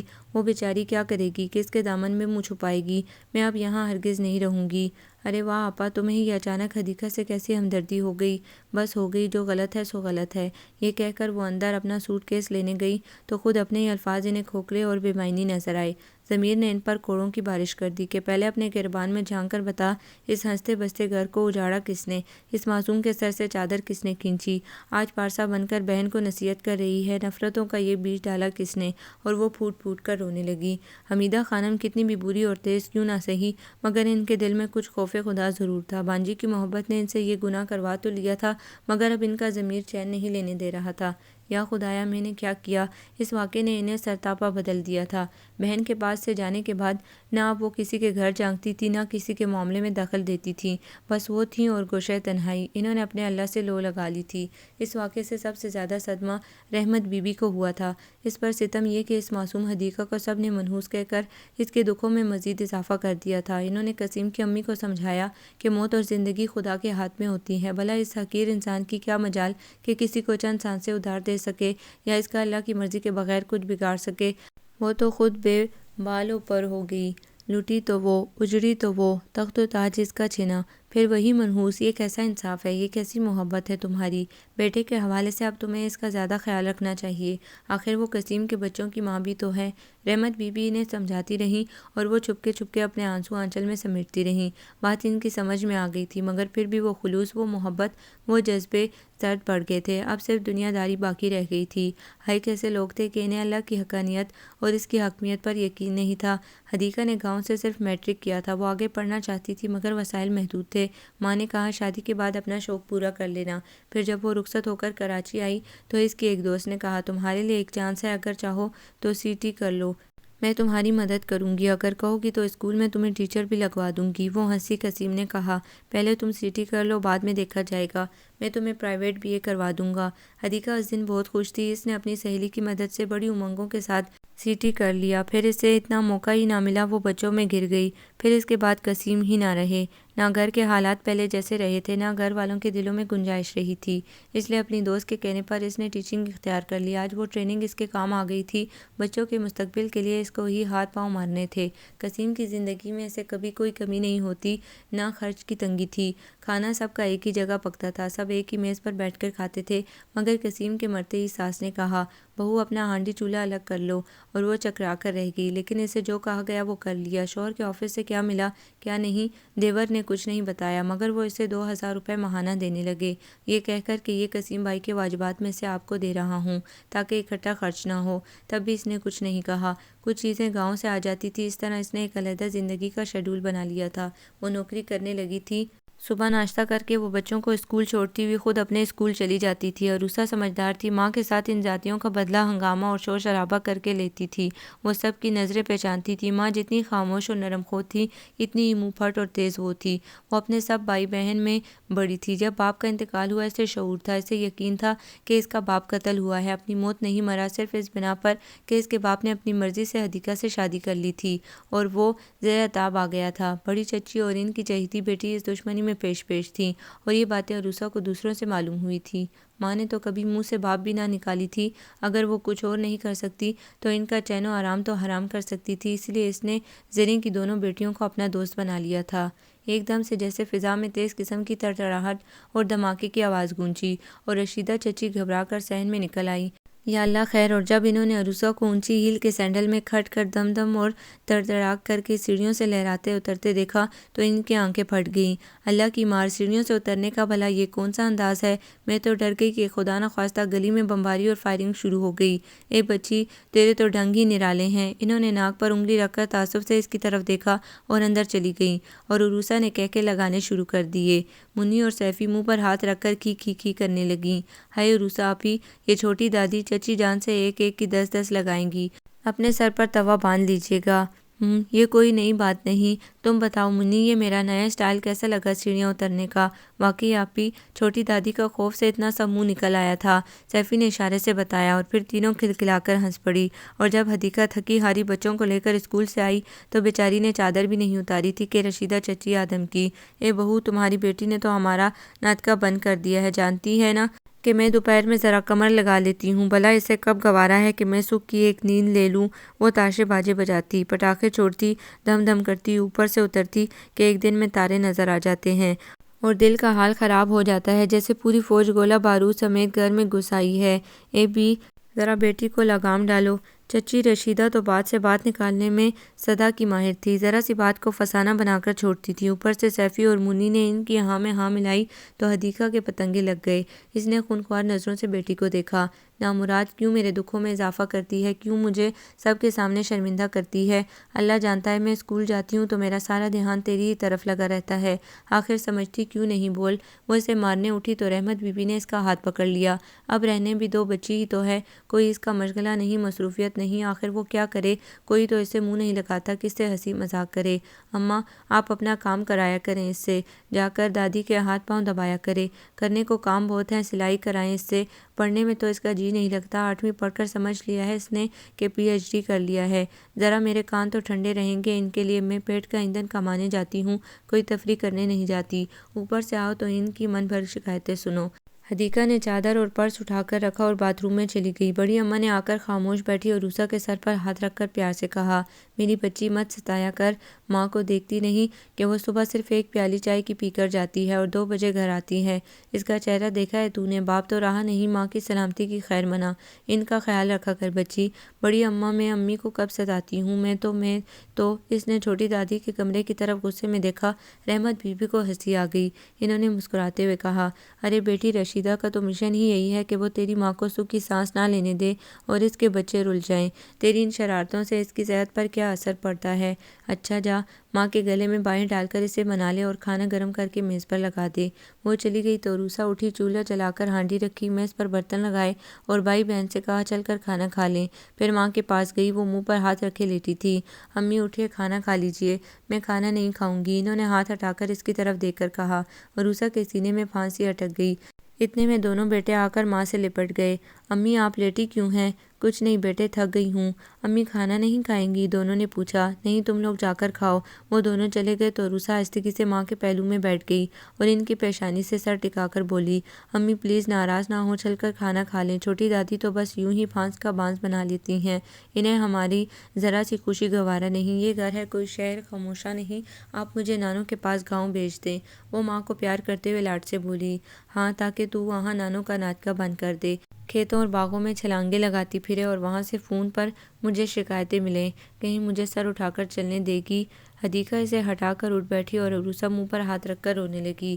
میں اتنی بری ہوں تو مجھے اپنے ہاتھ سے مار ڈالیے، میرا گلا گھونٹ دیجیے، مجھے زندہ دفن کر دیجیے۔ اور حدیقہ کا غصہ جاگ بن کر اٹھ گیا۔ اس نے تڑپ کر بیٹی کو کلیجے سے لگا لیا۔ کیا کہہ رہی ہے میری جان؟ اللہ میری عمر بھی تجھے لگا دے۔ میں نے جن ہاتھوں سے تجھے پالا ہے، تیرے ناز اٹھائے، پھولوں کی طرح بوجھ اٹھائے اٹھائے پھری، تو اپنے ہاتھوں سے تجھے مار دوں؟ کیا اتنا ظالم سمجھا ہے مجھے؟ نہیں امی، آپ نہیں، یہ لوگ ہیں ظالم، مجھے ہنستا بستا نہیں دیکھ سکتے۔ جب ابو کی طرح میں بھی مر جاؤں گی تو ان کے کلیجے ٹھنڈے ہو جائیں گے، پھر کوئی کچھ نہیں کہے گا۔ وہ ہچکیاں لیتی ہوئی رونے لگی۔ آج باپ پھر اسے یاد آ گیا تھا، وہ مہربان آغوش جس میں سر رکھ کر وہ سو جاتی تھی۔ حدیقہ کو دھچکا سا لگا، وہ بیٹی کی شکل دیکھنے لگی۔ اس کی بیٹی کتنی معصوم، کتنی حساس ہے، باپ کا غم بھولی نہیں تھی۔ وہ تو سمجھتی تھی کہ وہ محض کلنڈری ہے، مگر شاید ہنس کھیل کر وہ اپنا غم بہلاتی ہے۔ اس نے اسے پھر گلے سے لگا لیا۔ اچھا بس اپنے آنسو پونچھ لو، میں تمہیں کچھ دنوں کے لیے گاؤں بھیج دوں گی نانو کے پاس۔ ہائے امی، آپ کتنی اچھی ہیں۔ وہ روتے روتے کھلکھلا کر ہنس پڑی۔ اچھا چلو ہاتھ دھو کر آ جاؤ۔ وہ جا کر کھانے کی میز پر بیٹھ گئی۔ بچوں نے ابھی کھانا شروع نہیں کیا تھا، اتنے میں عروسہ بھی آ گئی اور سب نے ہنستے مسکراتے کھانا کھایا۔ پھر نومیدہ نے فون پر اپنے آنے کی اطلاع دی۔ ماں سے کہا، امی دلشاد پاکستان میں بزنس کرنا چاہتے ہیں اور میرا بیٹا شہزاد بھی تعلیم سے فارغ ہو چکا ہے، وہ باپ کے ساتھ مل کر وہاں بزنس کرے گا، باقی بچے بھی وہیں کسی اچھے اسکول میں پڑھیں گے۔ اصل میں یہاں رہتے رہتے میں اکتا گئی ہوں امی، مجھے اپنا شہر، اپنی گلیاں، اپنا گھر یاد آتا ہے۔ جم جم آؤ بیٹی، سر آنکھوں پر آؤ، تمہارا شہر، گلیاں، تمہارا گھر تمہارا منتظر ہے۔ پھر رشیدہ چچی نے سب کو خبر کر دی کہ میری بیٹی نومیدہ آ رہی ہے اپنے شوہر اور بچوں کے ساتھ، اور اب وہ یہاں ہی رہے گی۔ اس کے بعد انہوں نے سب سے پہلے سارے گھر کی خصوصی صفائی ستھرائی کرائی، پھر 2 کمرے مہمانوں کے لیے درست کروائے اور انہیں ضروریات کی تمام چیزوں سے آراستہ کر دیا۔ نومیدہ کی آمد سے کسی کو بھی خوشی نہیں ہوئی تھی۔ بعض لوگوں سے مل کر آنکھیں روشن اور دل میں ٹھنڈک اتر آتی ہے، اور بعض افراد سے مل کر کوفت اور گھبراہٹ ہونے لگتی ہے۔ تو نومیدہ کا شمار ایسے لوگوں میں تھا جنہیں دیکھ کر اپنا آپ بچانے کی فکر لاحق ہو جاتی ہے۔ سب سے زیادہ پریشانی حدیقہ کو تھی۔ وہ نومیدہ کو جانتی تھی کہ اس نے اپنا حساب کسی پر نہیں رکھا تھا، جبکہ وہ تو نومیدہ کی ڈسی ہوئی تھی، ابھی تو صرف ماں اکیلی تھی اور اب بیٹی بھی آ رہی تھی۔ معلوم نہیں دونوں مل کر اس کا کیا حشر کریں گی، جبکہ حدیقہ کو یقین تھا کہ نومیدہ کی بددعاؤں نے اس کی ہنستی کھیلتی زندگی کو تاراج کیا ہے۔ کون جانے اس نے اور کیا کچھ کیا ہوگا۔ قسیم کو اس کی بد نظر کھا گئی۔ آخر وہ آ گئی، ماں باپ کا کلیجہ ٹھنڈا ہو گیا۔ دلشاد ایک سنجیدہ، سوبر اور حقیقت پسند انسان تھا۔ بڑا بیٹا شہزاد بڑا ہنسمکھ اور خوبصورت اور ملنسار تھا۔ اس سے چھوٹی 2 لڑکیاں تھیں، ناز اور ملکہ۔ سب سے چھوٹا بیٹا بوبی تھا۔ نومیدہ کے غرور، تمکنت اور اس کے انداز میں کوئی فرق نہیں آیا تھا، پہلے سے زیادہ وہ بھاری بھرکم ہو گئی تھی۔ رنگ صاف ہو گیا تھا، شانوں تک ترشے ہوئے بال، اور ہر وقت فل میک اپ میں رہتی تھی۔ پیوٹک سے رنگین بڑے ہوئے ناخن، غرض یہ کہ اس کا زیادہ وقت میک اپ میں صرف ہوتا تھا۔ شوہر کا رویہ بڑا محتاط تھا، وہ بہت مختصر بولتے تھے، کسی نے بیوی سے ہنستے بولتے نہیں دیکھا تھا۔ زیادہ تر وہ مطالعے میں مصروف ہوتے۔ بچے سب اچھے تھے اور باپ سے قریب۔ آنے کے بعد دلشاد نے ایک تعارفی پارٹی ارینج کی تاکہ سارے خاندان والے ایک دوسرے سے ملیں، باتیں کریں۔ حالانکہ نومیدہ نے اس کی مخالفت کی تھی کہ اس کی کیا ضرورت ہے، جسے دیکھنا اور ملنا ہوگا خود ہی آ جائے گا۔ بہرحال پارٹی کا بڑی خوبصورتی سے انتظام کیا گیا تھا۔ رشیدہ چچی نے خود جا کر سب کو دعوت دی تھی، خصوصاً اپنی جیٹھانی کو اور ان کی 2 بہوؤں کو بڑے اصرار سے کہا تھا، اور احمد بی بی کو بھی۔ کیوں اماں، کیا مجھے جانا چاہیے؟ حدیقہ تذبذب میں تھی۔ کیوں بھئی، نہ جانے کی کوئی وجہ؟ رحمت بی بی نے دیکھا۔ اماں کوئی ناخوشگوار بات ہو گئی تو تم اپنی طرف سے کچھ نہ کہنا، باقی وہ جانے اور اس کا کام جانے۔ وہ مسکرائیں۔ ارے بھائی، میں تمہارے ساتھ ہوں گی، ڈرنے کی کیا بات ہے۔ انہوں نے حدیقہ کو گلے لگا لیا۔ حدیقہ سفید جگ جارجٹ کی ساڑی اور سادہ سے جوڑے میں بہت خوبصورت اور کوئی مقدس روح لگ رہی تھی۔ ہاتھ گلے میں کچھ نہیں تھا، صرف سیدھے ہاتھ کی انگلی میں ایک ڈائمنڈ کی انگوٹھی پڑی تھی جو شاید مرنے والی کی نشانی تھی۔ عروسہ نے سادہ ریشمی گلابی سوٹ پہنا تھا، گلابی نگینے کا بریسلیٹ اور ٹاپس تھے، ریشمی لمبے بال کھلے ہوئے شانے پر پڑے ہوئے تھے، باقی بچے بھی اسی سادگی کا مظہر تھے۔ آج دلشاد نے پہلی بار اپنی کسی محفل میں حدیقہ اور عروسہ جیسے حسین میک اپ سے بے نیاز معصوم چہرے دیکھے تھے، ورنہ تھوڑا بہت سب نے میک اپ اور فیشن کے تقاضے پورے کیے تھے، اور نومیدہ تو ہمیشہ کی طرح آج بھی خود نمائی اور ملمہ سازی کی چلتی پھرتی تصویر نظر آ رہی تھی۔ جھلملاتی قیمتی شوخ کلر کی ساڑی اس نے باندھی ہوئی تھی جو اس کی بھاری بدن پر بہت ہی مضحکہ خیز معلوم ہو رہی تھی۔ سب سے پہلے رشیدہ چچی نے اپنے داماد سے اپنے دونوں جٹھانیوں اور ان کی چھوٹی بہو کا تعارف کروایا، پھر حدیقہ اور عروسہ کا۔ کیا ماما یہ دونوں بہنیں ہیں؟ دلشاد کچھ کنفیوز سے ہو گئے۔ ارے نہیں، یہ حدیقہ ہے مرحوم قسیم کی بیوی اور یہ عروسہ ہے اس کی بیٹی۔ آداب انکل۔ عروسہ نے مسکرا کر ان کے قریب جا کر سر جھکایا تو انہوں نے اس کے سر پر ہاتھ رکھ کر دعا دی، جیتی رہو خوش رہو، مگر ان کی نظریں حدیقہ کے معصوم چہرے کا طواف کر رہی تھیں، چاندنی میں دھلا ہوا بیلی کی شفاف کلیوں کی مانند پاکیزہ چہرہ جس کے متعلق ہمیشہ نومیدہ نے نفرت کا اظہار کیا تھا۔ کیا یہ چہرہ نفرت کے لائق ہے؟ ہرگز نہیں، دل نے چپکے سے گواہی دی۔ انکل یہ میری امی ہیں، عروسہ نے مسلسل انہیں ماں کی طرف دیکھتے ہوئے کہا۔ اوہ تو آپ ہیں حدیقہ، ماشاءاللہ۔ لہجے میں وارفتگی تھی، وہ کچھ اور آگے بڑھے۔ آپ کا تو ہم نے بڑا ذکر سنا تھا، بلکہ ہمارے گھر میں آپ کے ذکر کے بغیر صبح ہی نہیں ہوتی تھی۔ جی؟ حدیقہ نے بڑی معصومیت سے گھبرا کر ان کی طرف دیکھا۔ کیسا ذکر؟ مگر تعریف کے زمرے میں نہیں، اسی لیے آپ کو دیکھنے کا مجھے بڑا اشتیاق تھا، وہ اپنی روح میں کہتے رہے، اور آج آپ کو دیکھ لیا۔ معلوم ہوا کہ کانوں سے سننے اور آنکھوں سے دیکھنے میں کتنا فرق ہوتا ہے، اسی لیے سنی سنائی ہر بات کو دل نے مسترد کر دیا۔ وہی سچ ہے جو آنکھیں دیکھ رہی ہیں۔ وہ مسکرائے۔ حدیقہ نے نظریں جھکا لی، وہ سمجھ گئی تھی کہ اس کا ذکر کن لفظوں میں کیا جاتا رہا ہوگا۔ ابھی یہ باتیں ہو رہی تھی کہ نومیدہ اٹھلاتی ہوئی اپنے ترشے اور سلیقے سے بنے ہوئے بالوں پر بار بار ہاتھ پھیرتی، ساڑی کا بھاری آنچل سنبھالتی ہوئی پاس آ کر کھڑی ہو گئی اور حدیقہ کی طرف ٹیڑھی نظر کر کے بولی، تو تم ہو حدیقہ، گاؤں کی ایک معمولی لڑکی جس پر قسیم فدا تھے؟ نہیں نومیدہ جی۔ حدیقہ نے نظریں اٹھا کر اس کی طرف دیکھا۔ آپ بھول رہی ہیں، جسے اس کا محبوب چاہے وہ لڑکی کبھی معمولی نہیں ہوتی۔ او آئی سی، تو تمہارے منہ میں بھی زبان ہے؟ وہ تلملا گئی۔ الحمدللہ، خدا نے مجھے ہر نعمت سے نوازا ہے، زبان بھی ہے اور عقل بھی۔ میں ہوا کا رخ بھی پہچانتی ہوں، اور مجھے گاؤں میں آپ کی وہ پہلی ملاقات بھی یاد ہے جب آپ نے میرے بالوں سے کھیلنے کی کوشش کی تھی، اور میں یہ بھی اچھی طرح جانتی ہوں کہ آپ مجھ سے شدید نفرت کرتی ہیں، مگر جس نے محبت کا امرت پیا ہو اس کا نفرتیں کچھ نہیں بگاڑ سکتی۔ یہ کہہ کر وہ پلٹی اور جس راستے سے آئی تھی اسی راستے سے واپس چلی گئی۔ عروسہ کی آنکھوں میں سخت حیرانی تھی، وہ بھی اپنے بہن بھائیوں کا ہاتھ پکڑے ماں کے پیچھے چلی گئی، اور ان کے پیچھے رحمت بی بی تھی۔ ہر شخص اپنی جگہ دم بخود کھڑا تھا۔ دلشاد کی آنکھوں میں اپنی بیوی کے لیے اس قدر نفرت تھی کہ وہ اپنے ہونٹ کاٹتے ہوئے وہاں سے چلے گئے۔ بڑی ماں، چچی اور بھی بہنوں نے اس بات کو محسوس کیا تھا، جو جانتے تھے کہ وہ حدیقہ کو پسند نہیں کرتی تھی تو پھر اس سے بلایا کیوں تھا، اور بلایا تھا تو پھر اس نے اپنی نفرتوں کے اظہار میں اتنی جلدی کیوں کی۔ اس بات کا سب کو افسوس تھا کہ بڑی محفل میں نومیدہ نے حدیقہ کی بے عزتی کی تھی، اور حدیقہ نے بڑی پروقار لہجے میں اپنا دفاع کیا تھا۔ جب وہ گھر میں داخل ہوئی تو بڑی اماں نے اسے تھام لیا، وہ لڑکھڑاتی جا رہی تھی، انہوں نے اسے بستر پر لٹا دیا، وہ برف کا تودہ بن گئی تھی۔ عروسہ اور انیکا رو رہی تھی، اس کا بی پی ایک دم ہی ڈاؤن ہو گیا تھا۔ رحمت بی بی نے جلدی سے نمک اور چینی کا پانی بنا کر اسے پلایا اور اس کا سر سہلاتی رہیں۔ کچھ دیر بعد اس نے آنکھیں کھول دیں، پھر وہ رحمت بی بی کی باہوں میں منہ چھپا کر پھوٹ پھوٹ کر رو دی۔ انہوں نے اسے رونے دیا، اس کا علاج یہی تھا۔ وہ تڑپ تڑپ کر روتی رہی، سسکتی ہوئی کہتی رہی، اماں قسیم مجھے کیوں تنہا چھوڑ کر چلے گئے؟ انہوں نے تو ساتھ مرنے جینے کی قسم کھائی تھی، پھر کیوں اکیلے چلے گئے؟ کیوں چلے گئے؟ بیٹی اپنے آپ کو سنبھالو، انسان کے بس میں کچھ نہیں ہوتا، موت و زندگی خدا کے ہاتھ میں ہوتی ہے، اور کوئی کسی کے ساتھ نہیں جاتا، سب اپنی اپنی قبر میں جاتے ہیں۔ ہمت سے کام لو، دوسروں کی باتوں پر اپنا دل جلانا چھوڑ دو، یہ دنیا کسی کو خوش نہیں دیکھ سکتی۔ اس واقعے کا نومیدہ کے شوہر دلشاد پر بڑا اثر ہوا، اور انہوں نے بیوی پر اعتراضات کے دفتر کھول دیے اور انتہائی سخت الفاظ میں کہا، نومیدہ بیگم، شادی کی پہلی رات دنیا کے شوہر اپنے معاشقے کی جھوٹی سچی کہانیاں اپنی نئی نویلی بیویوں کو مرعوب کرنے کے لیے سناتے ہیں، مگر میری ایسی کوئی کہانی نہیں تھی، نہ مجھے پسند تھا، لیکن توقع کے خلاف تم نے اپنے کزن قسیم کے عشق کی داستان مجھے سناتے وقت ذرا بھی شرم و حیا اور جھجک کا مظاہرہ نہ کیا، بلکہ اپنے والدین کو برا بھلا کہا کہ انہوں نے زبردستی میری شادی کر دی، ورنہ میں دیکھتی کہ وہ کس طرح حدیقہ سے عشق کر کے شادی کرتا ہے، اور اب بھی میں اس کا زندگی بھر پیچھا نہیں چھوڑوں گی، اور اس کی جاہل گوار محبوبہ کو ناکو چنے چبواؤں گی۔ یہ کہہ کر تم کس طرح سسک رہی تھی؟ تم نے میرا بھی کوئی خیال نہ کیا؟ اس وقت میرے دل نے پیشن گوئی کی تھی، یہ عورت تمہارے بچوں کی ماں تو بن سکتی ہے مگر وہ بیوی نہیں بن سکتی جو اپنے گھر اور شوہر کی وفادار ہوتی ہے۔ اور یہ سچ نکلا۔ میرا دل تو اسی رات کھٹا ہو گیا تھا، جی تو یہی چاہتا کہ تمام عمر کی محرومیاں خریدنے سے اچھا ہے کہ میں تمہارے ہاتھ میں کاغذ تھما کر تمہیں چلتا کر دوں۔ لیکن مجھے اپنی مرحومہ جنت مکانی والدہ کی آخری نصیحت یاد آ گئی۔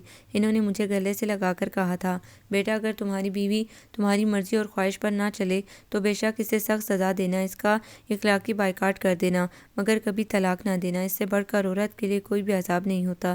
تمہارے سامنے میری پوری زندگی ہے، ایک ذرا سی بات پر تمہارے باپ نے مجھے اپنی زندگی سے بے دخل کر دیا تھا اور میں تمام زندگی کانٹوں پر چلتی رہی۔ کسی طرح میں نے تنہا زندگی کا بوجھ اٹھا کر تمہیں پالا، پڑھایا، لکھایا اور پروان چڑھایا، اس قابل کیا کہ تم خود کفیل ہو، کسی کے شرمندہ احسان نہ ہو۔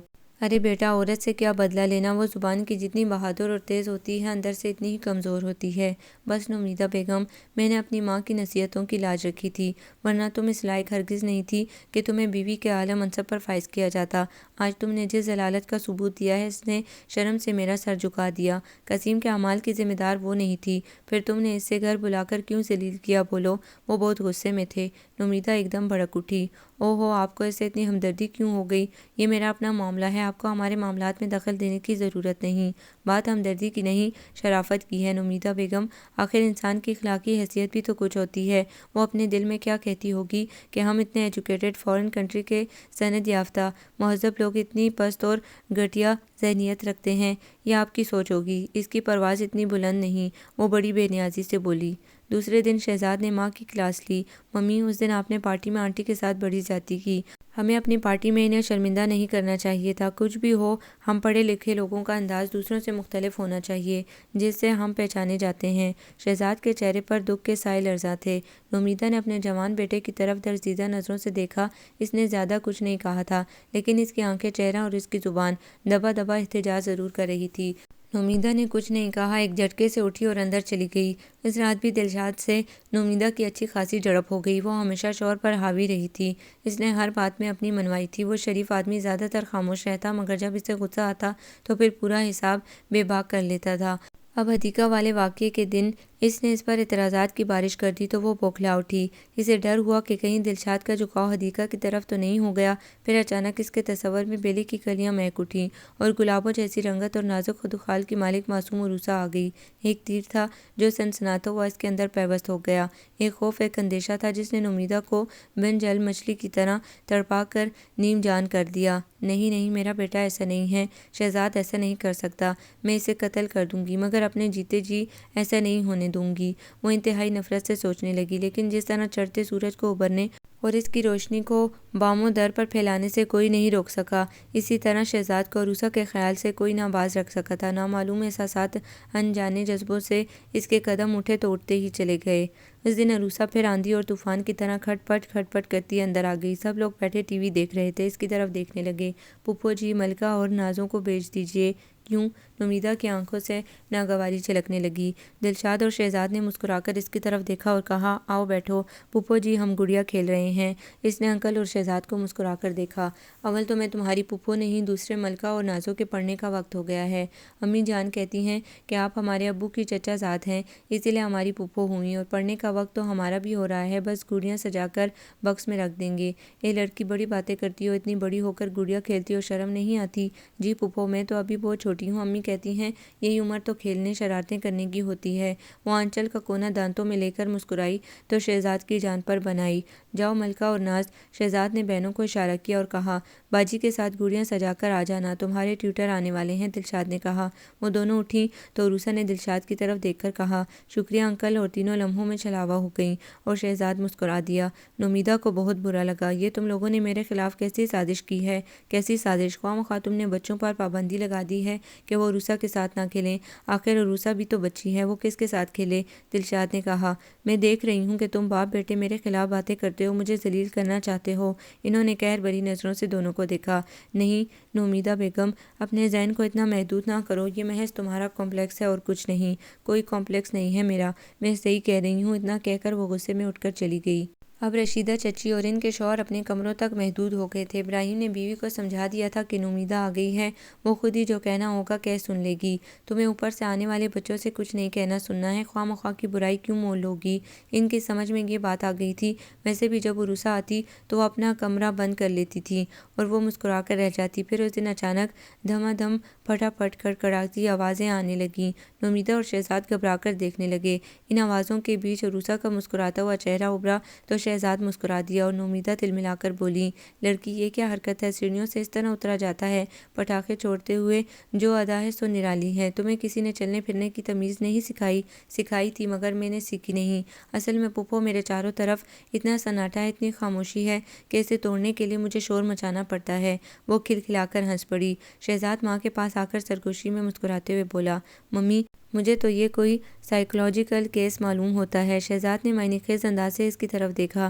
اس نے سن لیا، جھٹ سے بولی، سائیکولوجیکل نہیں، مینٹل کیس کہیے۔ عروسہ نے انگلی اپنے کان کے اوپر گھما کر کہا اور ایک دم اونچے اونچے قہقہے لگانے لگی، پھر ہنستے ہنستے مڑی اور اسی دھماکے خیز آوازوں کے ساتھ سیڑھیاں چڑھنے لگی۔ نومیدہ نے گھبرا کر کانوں پر ہاتھ رکھ لیے اور شہزاد مسکراتا ہوا اپنے کمرے میں آ گیا۔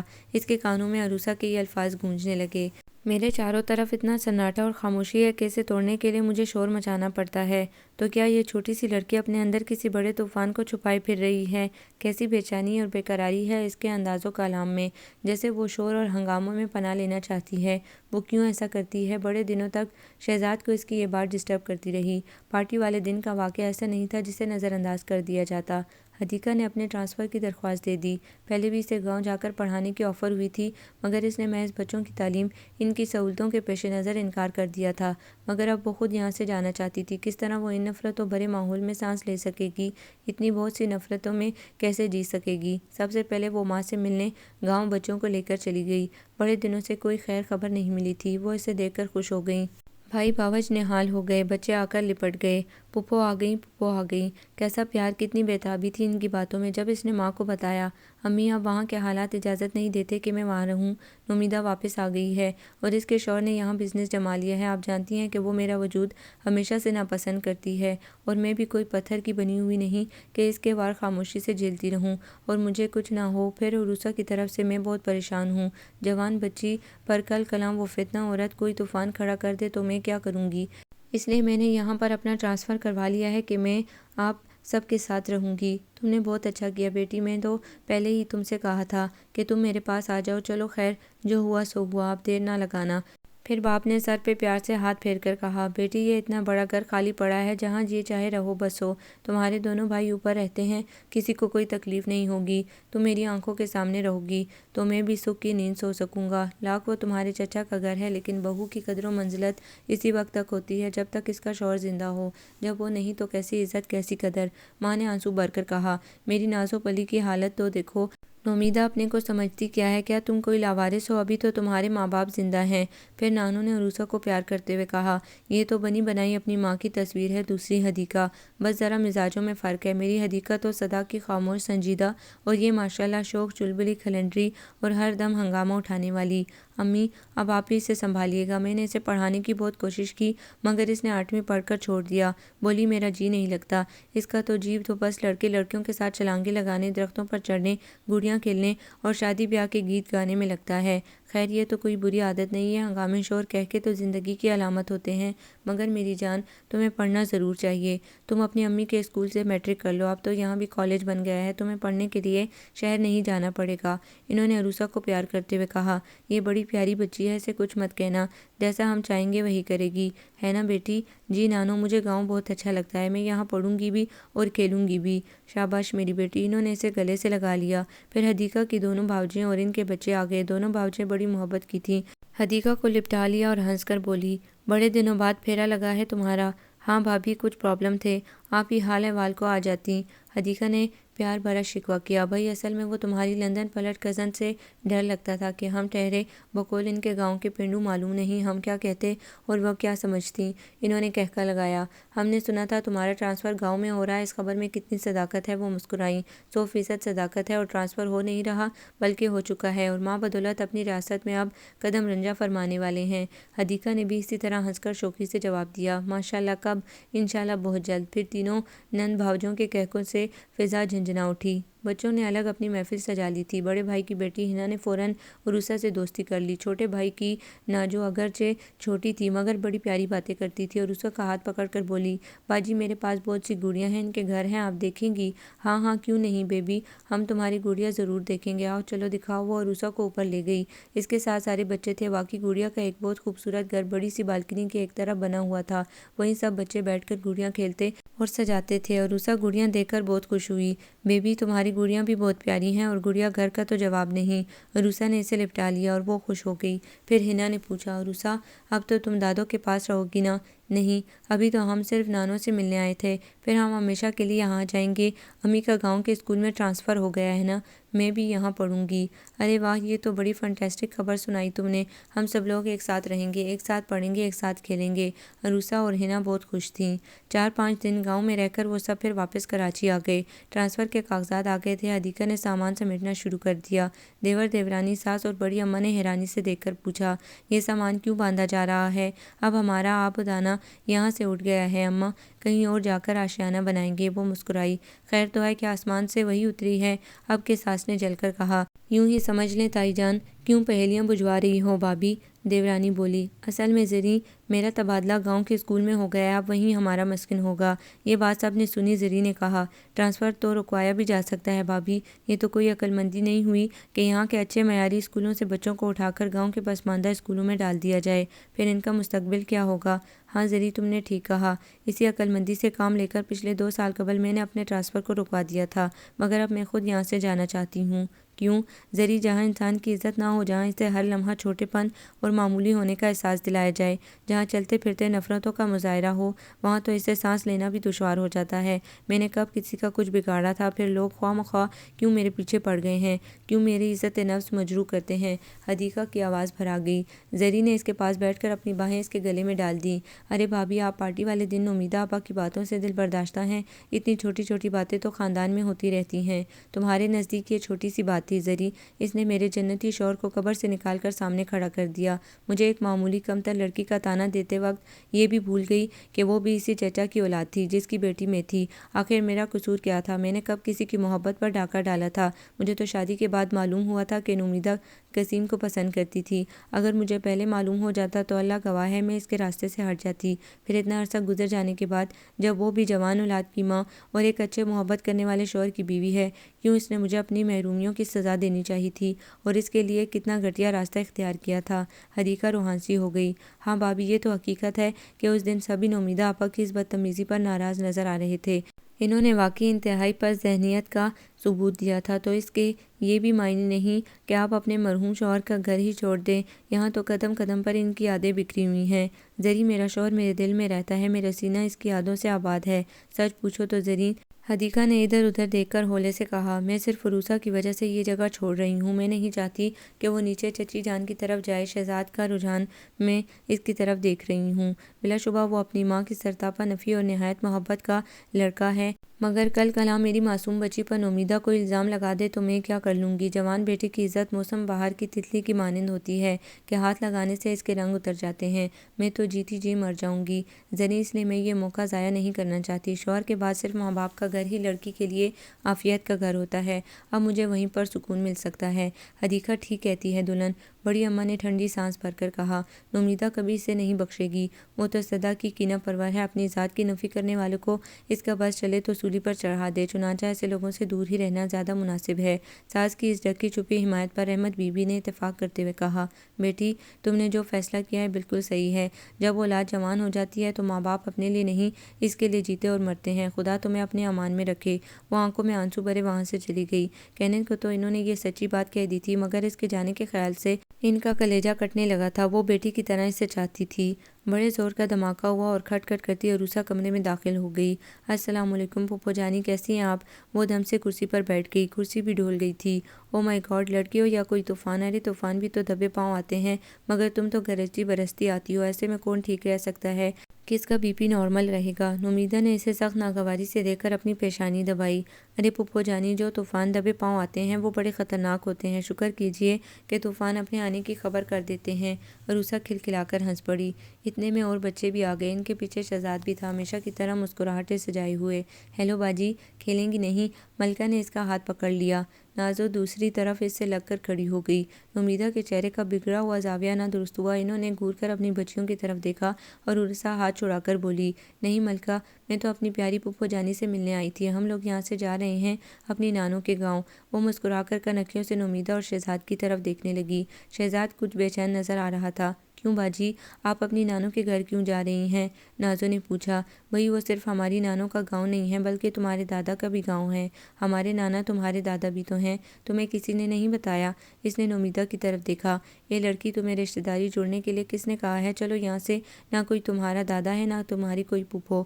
نومیدہ نے منہ پھیر کر غصے سے کہا تو عروسہ ہنس پڑی۔ ایک تو پھپھو آپ ہمیشہ میرا نام بھول جاتی ہیں، میرا نام عروسہ قسیم ہے، لڑکی نہیں۔ دوسرے یہ کہ رشتے ناتے جوڑے نہیں جاتے، یہ تو قدرتی ہوتے ہیں، اللہ تعالیٰ خود بنا کے پیدا کرتا ہے، جس طرح بھائی بہن ماں باپ ان کی اولادیں ایک دوسرے کا خون ہوتی ہیں، جیسے میں اور نازو ملکہ، جیسے آپ اور امی، جیسے شہزاد بھائی اور انکل۔ نومیدہ چیخ پڑی، شہزاد یہ کھڑا کھڑا کیا منہ دیکھ رہا ہے؟ جلدی سے گولی اور پانی لا، میرا بی پی ہائی ہو گیا، ہری اپ۔ اور وہ بستر پر لیٹ کر لمبی لمبی سانسیں لینے لگی۔ شہزاد گھبرا کر واپس مڑا اور نازو عروسہ کا ہاتھ پکڑ کر باہر نکل گئی۔ دلشاد نے اسے دیکھا اور عروسہ کو پاس بلا کر سر پر ہاتھ رکھا اور پیار سے پوچھنے لگے، بیٹی تمہاری پھپھو تمہیں ڈانٹتی ہیں، غصہ کرتی ہیں، تمہیں برا تو نہیں لگتا؟ نہیں انکل، امی نے مجھے سمجھا دیا ہے کہ پھپھو دل کی بہت اچھی ہیں، بس ذرا مزاج تیز ہے۔ کاش نومیدہ تم واقعی دل کی اچھی ہوتی، انہوں نے سوچا، اور حدیقہ کی شخصیت کا یہ پہلو اسے اور بلند کر گیا۔ تو تم لوگ گاؤں جا رہی ہو؟ دلشاد نے وضاحت چاہی۔ جی انکل، وہاں میرے نانا ہیں، نانو ہیں، ماموں جان اور مومانی ہیں، ان کے پیارے پیارے بچے ہیں، میری کزن ہنا ہے، وہ میری بہت اچھی دوست ہے، بڑی سی حویلی میں بہت سے نوکر ہیں، کھیت ہیں، باغ ہیں، مویشی خانے میں ہر طرف ہرے بھرے درخت اور سبزہ ہے، پھولوں کی بہار ہے۔ انکل مجھے گاؤں بہت اچھا لگتا ہے، میں امی کے اسکول سے میٹرک کروں گی، پھر وہاں کالج ہے، آگے بھی پڑھوں گی۔ وہ بچوں جیسی معصومیت سے ہر بات تفصیل سے بتا رہی تھی اور دلشاد مسکرا کر دیکھ رہے تھے۔ ہاں بیٹا، آگے ضرور پڑھنا، تم بہت اچھی لڑکی ہو، کبھی کبھی تو یہاں آؤ گی نا؟ پتہ نہیں انکل، اگر امی آئیں تو پھر میں بھی آؤں گی۔ اتنے میں شہزاد آ گیا۔ کہاں تھے تم؟ باپ نے پوچھا۔ ڈیڈی، مما کا بی پی ہائی ہو گیا تھا، میں انہیں دوا دے کر آ رہا ہوں۔ ہاں مجھے اندازہ ہے کہ ان کا بی پی کیوں ہائی ہو جاتا ہے، ان کا موڈ آف تھا۔ ڈیڈی آپ ان لوگوں کو روک لیجئے پلیز جانے سے، شہزاد نے عجیب سی بات کہہ دی۔ انہوں نے تیز نظروں سے بیٹے کی طرف دیکھا، بولے، کیوں، کیا جواز ہے انہیں روکنے کا؟ اور کیا کہہ کر روکوں؟ وہ غصے میں بولے۔ شہزاد گڑبڑا گیا۔ وہ یہ تو مجھے نہیں معلوم ڈیڈی، بس ان کے جانے کو دل قبول نہیں کرتا۔ تمہارے قبول کرنے یا نہ کرنے سے کیا ہوتا ہے؟ تمہاری مما نے تو سارے دروازے بند کر دیے ہیں، کچھ بھی کہنے کی گنجائش نہیں چھوڑی، تم بھی اپنی آنکھیں اور کان بند کر لو اور اپنی تعلیم کی طرف توجہ دو۔ یہ کہہ کر وہ اندر چلے گئے۔ عروسہ نے مسکرا کر شہزاد کی طرف دیکھا۔ انکل ٹھیک کہتے ہیں، پھر جاتے جاتے اس کی طرف مسکرا کر پلٹی، امی سے نہیں ملیں گے؟ ہاں ہاں چلو۔ وہ بجھے بجھے دل کے ساتھ اس کے پیچھے چلنے لگا۔ السلام علیکم آنٹی، جیتے رہو، خوش رہو بیٹا، آؤ بیٹھو۔ حدیقہ نے مسکرا کر کرسی کی طرف اشارہ کیا۔ آنٹی آپ گاؤں جا رہی ہیں، عروسہ نے بتایا تھا۔ حدیقہ نے ہنس کر عروسہ کی طرف دیکھا۔ یہ پیسہ اخبار سب کو خبر کرائی؟ ہاں امی، جب میں نے انکل کو بتایا تو وہ بہت افسوس کر رہے تھے، مجھ سے کہا تم بہت اچھی لڑکی ہو، اپنی پڑھائی نہ چھوڑنا۔ اور امی جان، پھپھو جی کا تو بی پی ہائی ہو گیا، وہ لمبی لمبی سانسیں لینے لگیں۔ تب شہزاد بھائی نے انہیں گولی کھلائی، عروسہ اپنی رو میں کہہ گئی۔ حدیقہ نے گھبرا کر شہزاد کی طرف دیکھا۔ بیٹا ٹھیک تو ہیں تمہاری امی؟ اس نے کوئی شرارت تو نہیں کی تھی؟ میں اسے اچھی طرح جانتی ہوں۔ انہوں نے شاکی نظروں سے بیٹی کو دیکھا۔ نہیں آنٹی، عروسہ تو جب ہمارے گھر آتی ہے تو ساری اداسی اور خاموشی کونوں خدروں میں گھس جاتی ہے، بس مما کی طبیعت اس سب سے جدا ہے۔ اچھا آنٹی، اگر میں وہاں آؤں تو آپ ناراض تو نہیں ہوں گی؟ نہیں بیٹا، وہ گھر بھی تمہارا ہے۔ ہاں ایک بات ہے، اپنی مما اور ڈیڈی سے پوچھ کر آنا۔ اوفو آنٹی، اب آپ مجھے پابند کر رہی ہیں، مما سے تو نہیں، ہاں ڈیڈی سے پوچھ کر آؤں گا۔ ٹھیک ہے بیٹا، جیسی تمہاری مرضی۔ وہ مسکرا دیں۔ دوسرے دن حدیقہ اپنے بچوں اور سامان کے ساتھ اسٹیشن روانہ ہو گئیں۔ دیور اور دیورانی ساتھ گئے تھے، اسے گاؤں تک چھوڑنے سب نے بچشم پرنم اسے رخصت کیا تھا۔ گاؤں میں سب سے ان کا خیر مقدم کیا۔ چھوٹے بیٹے بہو کو دیکھ کر سب کی خوشیاں دو چند ہو گئی تھیں۔ سب بچے اپنی پھپھو اور چچا چچی کے آنے سے بہت خوش تھے۔ عرصے کے بعد چچا چچی بہو بیٹے سے مل رہے تھے، پرانے زخم ہرے ہو گئے تھے اور قسیم کو یاد کر کے سب کی پلکیں بھیگ گئی تھیں، محبتیں چاہتے کچھ اور بڑھ گئی تھیں۔ پھر دن تیزی سے گزرنے لگے۔ عروسہ نے میٹرک کر لیا تھا، گاؤں کی صاف ستھری اور کھلی فضا نے اسے اور نکھار دیا تھا۔ حدیقہ کو اب اس کی شادی کی فکر ستانے لگی تھی۔ اس عرصے میں شہزاد کا آنا جانا شروع ہو گیا تھا۔ کم سے کم مہینے میں 2 چکر تو ضرور لگاتا تھا، اور اس کی بے-تابیوں، کچھ کہتی بولتی آنکھوں اور چہرے نے حدیقہ کو بہت کچھ سمجھا دیا تھا۔ اس کے برعکس عروسہ کی وہی شوخیاں، شرارتیں، ہنسی مذاق اور جملے بازیاں تھیں جو اس کے آنے پر بھی جاری رہتی تھیں۔ بات بات پر کہہ کے ادھر ادھر کی باتیں، لطیفے وہ سناتی اور شہزاد بڑی محویت سے مسکرا مسکرا کر سنتا اور پھر چلا جاتا۔ کھانے پر وہ کبھی نہیں رکا، چائے یا شربت پی کر چلا جاتا۔ عروسہ اسے باہر تک چھوڑنے جاتی۔ ایک دن درختوں کے جھنڈ میں پہنچ کر اس نے عروسہ کا ہاتھ پکڑ لیا۔ وہ گھبرا کر اسے دیکھنے لگی۔ عروسہ، تم جانتی ہو میں یہاں کس لیے آتا ہوں؟ کس کو دیکھنے، کس سے ملنے؟ اس نے اطمینان کی سانس لی اور مسکرا کر کنکیوں سے دیکھ کر گردن نفی میں ہلا دی۔ نہیں، جھوٹ نہ بولو، میری طرف دیکھ کر کہو کہ ہاں میں جانتی ہوں آپ میرے لیے آتے ہیں۔ تو اس سے کیا ہوگا؟ عروسہ نے اسی طرح شرارت سے مسکرا کر پوچھا۔ میری تسکین ہو جائے گی۔ تو پھر اپنی تسلی کر لیجیے اور خوش ہو جائیے کہ مجھے معلوم ہے، میں سمجھتی ہوں۔ اس کے باوجود تمہیں مجھ پر یقین نہیں، میرے جذبوں پر اعتبار نہیں۔ نہیں شہزاد، مجھے یقین ہے، مگر میں یقین کرنا نہیں چاہتی، اور اعتبار کر بھی لوں تب بھی بات نہیں بنے گی۔ میرا اور آپ کا سنجوگ نہیں ہو سکتا۔ نومیدہ آنٹی نے ہمارے درمیان خط تنسیق کھینچ رکھی ہے۔ ہم ایک دوسرے کے لیے اجنبی نہ بھی صحیح مگر شجر ممنوع ضرور بن چکے ہیں۔ یہ چھاؤں ہمارے مقدر میں نہیں، اور مومانی جان نے اپنے بھتیجے نعمان سے ہماری شادی طے کر دی ہے۔ وہ وابڈا میں انجینئر ہے۔ عروسہ نے بڑی صاف گوئی سے اس کی امیدوں پر پانی پھیر دیا تھا۔ شہزاد کا چہرہ تاریک ہو گیا۔ اس نے سنبھل کر کہا، اور تم کیا چاہتی ہو؟ میرا مطلب ہے نعمان تمہیں پسند ہے؟ میری پسند و ناپسند کی بات نہ کریں شہزاد۔ مجھے اپنی ماں کی عزت اور وقار سے بڑھ کر کوئی چیز عزیز نہیں۔ وہ جو میرے لیے فیصلہ کریں گی میں سر جھکا دوں گی۔ ان کی خوشی میری خوشی ہے۔ تمہیں دوسروں کو جاننے کا تو بڑا دعویٰ ہے، دلوں میں جھانکنے کا فن بھی تمہیں آتا ہے۔ اس کے باوجود کہ میرے دل، میرے خیالوں، میری سوچوں، ہر جگہ تمہاری عملداری ہے، پھر بھی تم نے میرے لیے کچھ نہیں سوچا۔ جس نگر، جس جگہ جانا ہی نہیں، اس کے لیے کیا سوچنا شہزاد؟ آپ یہ بات اچھی طرح جانتے ہیں کہ آنٹی نومیدہ نے میری امی کی کس قدر تذلیل کی تھی۔ بڑی محفل میں انہوں نے گوارن اور معمولی لڑکی کہہ کر انہیں تضحیک کا نشانہ بنایا۔ آپ کیا سمجھتے ہیں کہ میں اس ذلت کو بھول جاؤں گی؟ نہیں، آپ کا واپس جانا ہی ہمارے اور آپ کے لیے بہتر ہے۔ آپ اپنی ماں کا دل نہ توڑیے۔ عروسہ، آپ کو بہت مل جائیں گی، مگر ماں کہیں نہیں ملے گی۔ عروسہ رخ پھیر کر کھڑی ہو گئی اور وہ سامنے جا کر بولا، تم ماں کی سزا بیٹے کو کیوں دینا چاہتی ہو؟ میں سزا دینے والی کون ہوتی ہوں شہزاد؟ مگر یہ قانون فطرت ہے کہ ماں باپ کی غلطیوں کی سزا کسی نہ کسی حوالے سے اولاد کو ضرور ملتی ہے۔ کیا تمہارے دل میں میرے لیے کوئی نرم گوشہ نہیں؟ میرا دل دریا ہے شہزاد، مگر ان کے لیے جو کشتی کو کھینا اور پار لگانا جانتے ہیں۔ وہ مسکرائی۔ تم نے حالات کو سنوارنے اور مجھے آزمانے کا کوئی موقع تو دیا ہوتا عروسہ؟ اس کی آواز میں بڑی شکستگی تھی۔ نہیں شہزاد، حالات کی چٹانوں سے سر پھوڑنا سراسر دیوانگی ہے، اور میں اپنی زندگی کو کسی آزمائش میں ڈالنا نہیں چاہتی۔ دو ٹوک جواب تھا۔ شہزاد کانپ گیا۔ اتنے میں دور سے ہارن کی آواز آئی اور ایک جیپ کچھ دور آ کر ٹھہر گئی۔ عروسہ جلدی سے درخت کی آڑ میں ہو گئی۔ شہزاد نے عروسہ کی طرف دیکھا۔ اس کی آنکھوں میں دل ٹوٹنے کا منظر اسے دہلا گیا۔ شہزاد کے لبوں پر ایک ٹوٹا ہوا تبسم ابھرا۔ تو بھی بھرم نہ رکھ سکا اپنے خلوص کا، ہم کو تو تجھ پہ خود سے بھی بڑھ کر غرور تھا۔ خدا حافظ۔ وہ مڑا۔ آپ میری شادی میں آئیں گے؟ اچانک بہت سے تیر ایک ساتھ اس کے سینے میں پیوست ہو گئے۔ وہ لڑکھڑایا، سنبھلا اور بغیر مڑے جواب دیا، شاید۔ پھر تیزی سے چلتا ہوا جیپ پر چڑھ گیا۔ جیپ نے ٹرن لیا اور روڈ پر دوڑنے لگی۔ وہ کچھ دور اسے جاتا دیکھتی رہی، پھر ایک دم اس کا دل گھبرایا اور وہ پلٹ کر بھاگتی ہوئی گیٹ میں داخل ہو گئی۔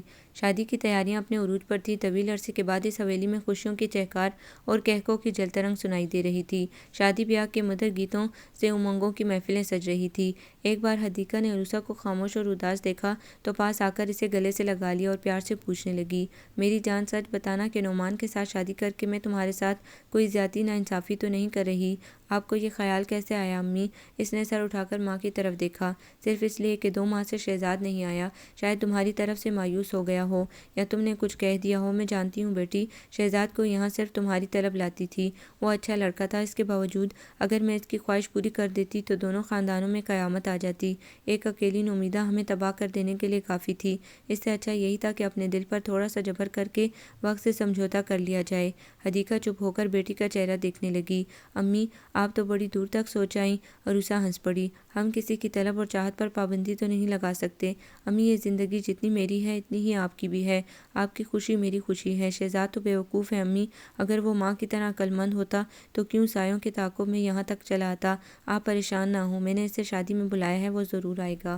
اور حدیقہ حیرانی سے بیٹی کے کھلکھلاتے چہرے کو دیکھ رہی تھی کہ اسے اپنے آپ کو چھپانے میں کتنا ملکہ حاصل تھا۔ بیوقوف تو ماں بھی نہیں تھی، مگر مجبور ضرور تھی۔ اپنی ممتا اور حالات کی ستمگری کے ہاتھوں یہ دل کے سودے تھے جن کا کوئی موسم، کوئی سہولت نہیں ہوتی، جہاں خریدار ہر نفع و نقصان سے بالاتر ہو کر اپنی زندگی کی قیمت لگاتا ہے۔ شہزاد بھی انہیں احساسات کے تحت اپنی نقد جاں کا نذرانہ لے کر عروسہ کی طرف بڑھا تھا کہ وہ چھوٹی سی بظاہر لاپرواہ کھلنڈری اور خوبصورت لڑکی یقیناً اس کے مہکتے جذبات کو شرف قبولیت بخش کر اس کا ہاتھ تھام لے گی، لیکن وہ اندر سے بڑی بولڈ، زرک اور حساس نکلی۔ اس نے اپنے دلائل، اپنی کھری سچی باتوں سے شہزاد کے حوصلے پست کر دیے اور اسے قائل ہونا پڑا کہ ہم جن راستوں کو بہت آسان، بہت مختصر سمجھتے ہیں، وہ تو پولیس رات کا راستہ ہوتا ہے، اتنا طویل کہ ہزاروں سال کی مسافت کے بعد بھی منزل کا دور دور تک پتہ نہیں ہوتا، اور زندگی ہزار بار بھی اگر ملے تو بھی سفر ختم نہ ہو۔ اس لیے شہزاد نے نہایت دل گرفتہ ہو کر خاموشی سے اپنے قدم موڑ لیے تھے۔ دل پر کتنی قیامتیں گزر گئی، اس کا احساس اب عروسہ کو ہوا تھا۔ اس نے جان بوجھ کر خود راستوں میں رکاوٹیں کھڑی کی تھیں، اپنے ہاتھوں سے ان دروازوں کو بند کیا تھا۔ نومیدہ پھپھو سے ماں کی بے عزتی اور آنسوؤں کا بدلہ لیتے لیتے وہ خود اس آگ سے اپنا دامن جلا بیٹھی تھی، اور اس تپش نے اس کے دل کا احاطہ کر لیا تھا۔ پتھر اور آئن کی بنی ہوئی وہ بولڈ لڑکی موم کی طرح پگھلنے لگی تھی۔ باہر شہنائیاں گونج رہی تھیں اور اس کے اندر سناٹے پھیل رہے تھے۔ بھرا گھر ہونے کے بعد بھی کتنی خاموشی، کتنی تنہائی تھی اس کے چاروں طرف۔ شہزاد نے اس سے صرف ایک بات کہی تھی، بار بار پوچھا تھا، عروسہ اپنے دل کو ٹٹولو، تمہیں کہیں نہ کہیں، کسی نہ کسی گوشے میں میرا عکس، میرا حوالہ ضرور نظر آئے گا۔ اگر یہ بھی نہیں تو مجھے یقین ہے تم میرے لیے ضرور سوچتی ہوگی، تمہیں میرا خیال ضرور آتا ہوگا، رات کی تنہائیوں میں میری یاد تمہیں ضرور ڈسٹرب کرتی ہوگی۔ کچھ تو کہو عروسہ، کیا میں غلط کہہ رہا ہوں؟ نہیں شہزاد، آپ نے کچھ غلط نہیں کہا تھا، میں نے ہی اسے سیریس نہیں لیا تھا۔ نومیدہ پھپھو کی باتوں اور آنکھوں میں اس قدر نفرت میں نے دیکھی اور محسوس کی تھی کہ اگر وہ نفرتیں دریا میں گھول دی جاتی تو اس کا پانی بھی زہریلا ہو جاتا۔ پھر تو یہ محبت اتنی نازک اور لطیف شے تھی کہ اس ماحول میں کیسے پروان چڑھ سکتی تھی، لیکن اب جانے محسوسات کی کس منزل پر آ گئی تھی وہ کہ جدھر دیکھتی شہزاد کی گلہ آمیز نظریں اسے نگراں نظر آتی تھیں۔ آنکھیں بند کرتی تب بھی وہ نظریں اس کے اندرونی کی طرح کھٹکنے لگتیں۔ یہ کیا تھا، یہ کیا ہے، کیوں ہے؟ بیٹھے بیٹھے اس کا دل کیوں گھبرانے لگتا ہے؟ یہ مسرتوں سے چھلکتے ہوئے گیت نغمے یہ کہہ کے کیوں اپنی طرف متوجہ نہیں کرتے؟ اس کے دل میں کوئی غنچہ کیوں نہیں چھٹکتا؟ وہ اپنے دل میں سخت حیران تھی۔ اس نے تکیے پر سر ڈال دیا تھا، آنکھیں بند تھیں، تبھی شور اٹھا، بارات آ گئی، بارات آ گئی۔ لڑکیوں نے اپٹن مل کر اسے باتھ روم میں دھکا دے دیا تھا، ایک ساتھ بہت سے کہکوں نے اسے بوکھلا دیا۔ جلدی سے نکلنا بنو، تمہاری سسرال والوں کو بڑی جلدی ہے۔ وہ جانے کتنی دیر آنکھیں بند کیے شاور کے نیچے بیٹھی رہی تھی، پھر وہ ہڑبڑا کر اٹھ گئی۔ باہر شاید کوئی دروازہ پیٹ رہا تھا، اس نے جلدی سے چادر لپیٹی اور باہر آ گئی۔ یار کیا سو گئی تھی؟ رات بھر نیند نہیں آئی ہوگی مارے خوشی کے۔ نعمان بھائی کا تصور جو سونے نہیں دے رہا تھا۔ سب ہنس بول رہے تھے۔ اچھا چلو جلدی کرو۔ پھر اسے جلدی جلدی کپڑے پہنا کر کرسی پر بٹھا دیا۔ سسرال سے بیوٹیشن آئی تھی اسے دلہن بنانے۔ وہ خاموشی سے اپنے اوپر ٹوٹنے والے ستم دیکھتی، سہتی رہی اور سوچتی رہی۔ اچانک اس کی زندگی میں یہ کیسا انقلاب آ گیا تھا؟ ابھی کچھ دن پہلے وہ کتنی خوش تھی، مومانی جان نے خود اس کی پسند کی جویلری آرڈر دے کر بنوائی تھی۔ اسے زیادہ جھلملاتے گوٹے کی کناری کے کپڑے پسند نہیں تھے، چنانچہ اس کی پسند اور مزاج کو دیکھتے ہوئے نئے اور خوبصورت تراش خراش کے اعلیٰ قیمتی خوش رنگ ڈریسز کا انتخاب کیا گیا تھا۔ پوری بھری خود مومانی جان نے تیار کی تھی، اور ہر چیز میں عروسہ کی پسند سرفہرست تھی۔ اسی طرح پورے جہیز کا سامان بھی اس کی پسند اور شوق کے مد نظر رکھ کر خریدا گیا تھا۔ نعمان کے گھر والوں نے سوائے جوڑوں اور جویلری کے ہر چیز کے لیے منع کر دیا تھا کہ ہمارے گھر میں اضافی چیزوں کی کوئی گنجائش نہیں، اللہ کے فضل سے سب کچھ ہے۔ اس کے علاوہ بھی قیمتی تحائف اور کچھ کراکری کا اضافہ ہو گیا تھا، جسے مجبوراً سسرال والوں کو قبول کرنا پڑا۔ نکاح کے رجسٹر پر دستخط کرتے وقت اس کے ہاتھ کانپ رہے تھے اور بار بار آنسوؤں کی چادر آنکھوں کے سامنے تن جاتی تھی۔ دل دھڑک دھڑک کر نڈال ہوا جا رہا تھا۔ اسے محسوس ہو رہا تھا جیسے وہ اپنی موت کے پروانے پر دستخط کر رہی تھی۔ نعمان بہت اچھا انسان تھا، وجیح، پرکشش، پرمذاق اور محبت کرنے والا نوجوان، وہ تو اپنی تقدیر پر نازاں تھی۔ شہزاد اکثر اس کی سوچوں، اس کے خیالوں میں آتا تھا، مگر اس نے کبھی اسے ایک دوست اور کزن سے زیادہ اہمیت نہیں دی تھی۔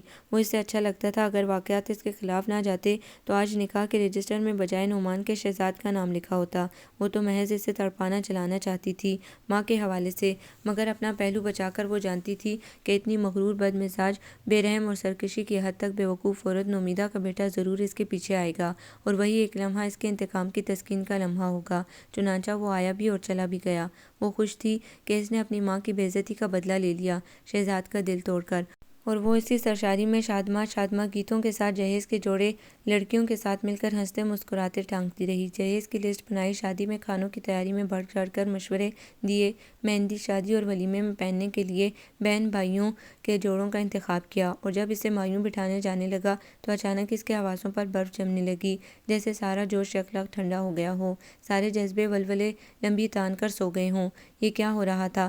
دل کیوں اداسیوں میں ڈوب گیا تھا؟ کیا کھو گیا تھا؟ دل کس چیز کا متلاشی تھا؟ اچانک روشنیاں کیوں بجھ گئی تھیں؟ شہنائیوں کی گونج میں نالوں کی صدائیں کیوں آ رہی تھیں؟ اسے لگ رہا تھا جیسے برسات کی سیاہ بھیگی ہوئی رات میں اڑتے ہوئے انگن جگنو جنہیں پکڑنے کی کوشش میں اس کے قدم لڑکھڑائے جا رہے تھے، اور کوئی بھی ہاتھ نہیں آ رہا تھا۔ میں تو اپنی زندگی کو کسی آزمائش میں ڈالنا نہیں چاہ رہی تھی۔ پھر اچانک ایک ایسا موڑ سامنے آ گیا تھا، اس نے اپنا سر تکیے پر ڈال دیا، اور سوچوں کی نگری میں ہلچل مچ گئی۔ نہیں، ایسا نہیں ہونا چاہیے، یہ دل تو نعمان کی امانت ہے۔ اب تو شہزاد کا خیال بھی گناہ تھا۔ جس مشن کی تکمیل اور جن آسودہ جذبوں کی تسکین کے لیے وہ اپنا دامن جھٹک کر نعمان کی پناہ میں آئی تھی، آج وہی پناہ گاہ ٹوٹ رہی تھی، اس کی دیواریں اوپر آ رہی تھی۔ ایک شور برپا تھا، یا اللہ مجھے حوصلہ دے، میں بار بار نہیں ٹوٹنا چاہتی۔ شہزاد میری منزل نہیں، مگر پھر میرے قدم کیوں مجھے ادھر کھینچ رہے ہیں؟ دل کیوں اس کے نام پر بہک رہا ہے؟ عروسہ کے اندر شدید جنگ چھڑی تھی، اس کے پاؤں اکھڑے جا رہے تھے۔ میں اس کی خوبیوں کی بھی معترف ہوں، مگر میں اپنے مرحوم و مظلوم باپ اور زندہ ماں کی تصحیح کو کیسے برداشت کر لوں؟ نومیدہ پھپھو، جنہیں آپ پھپھو کہتے یا کوئی نام نہاد رشتہ جوڑتے بھی شرم آتی ہے، میں ان کے سامنے اپنی ماں کو مزید شرمندہ اور ذلیل کرنے کا موقع ہرگز فراہم نہیں کر سکتی۔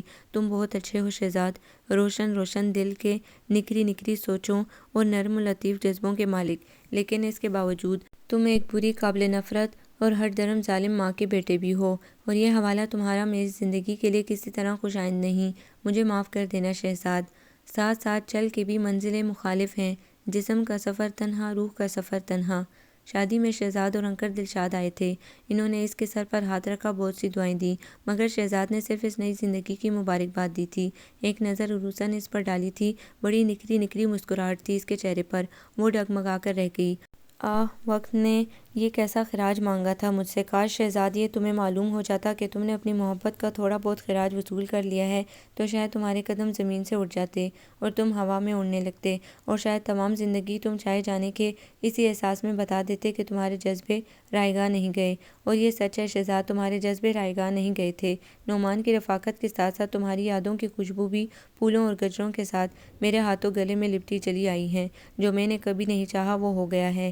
انتقام لیتے لیتے میں خود انتقام کی بھیڑ چڑھ گئی ہوں۔ اب کچھ کہنے سننے کو باقی کیا رہ گیا تھا؟ کس نے کھیل کھیلا ہے، کس نے ہجر جھیلا ہے؟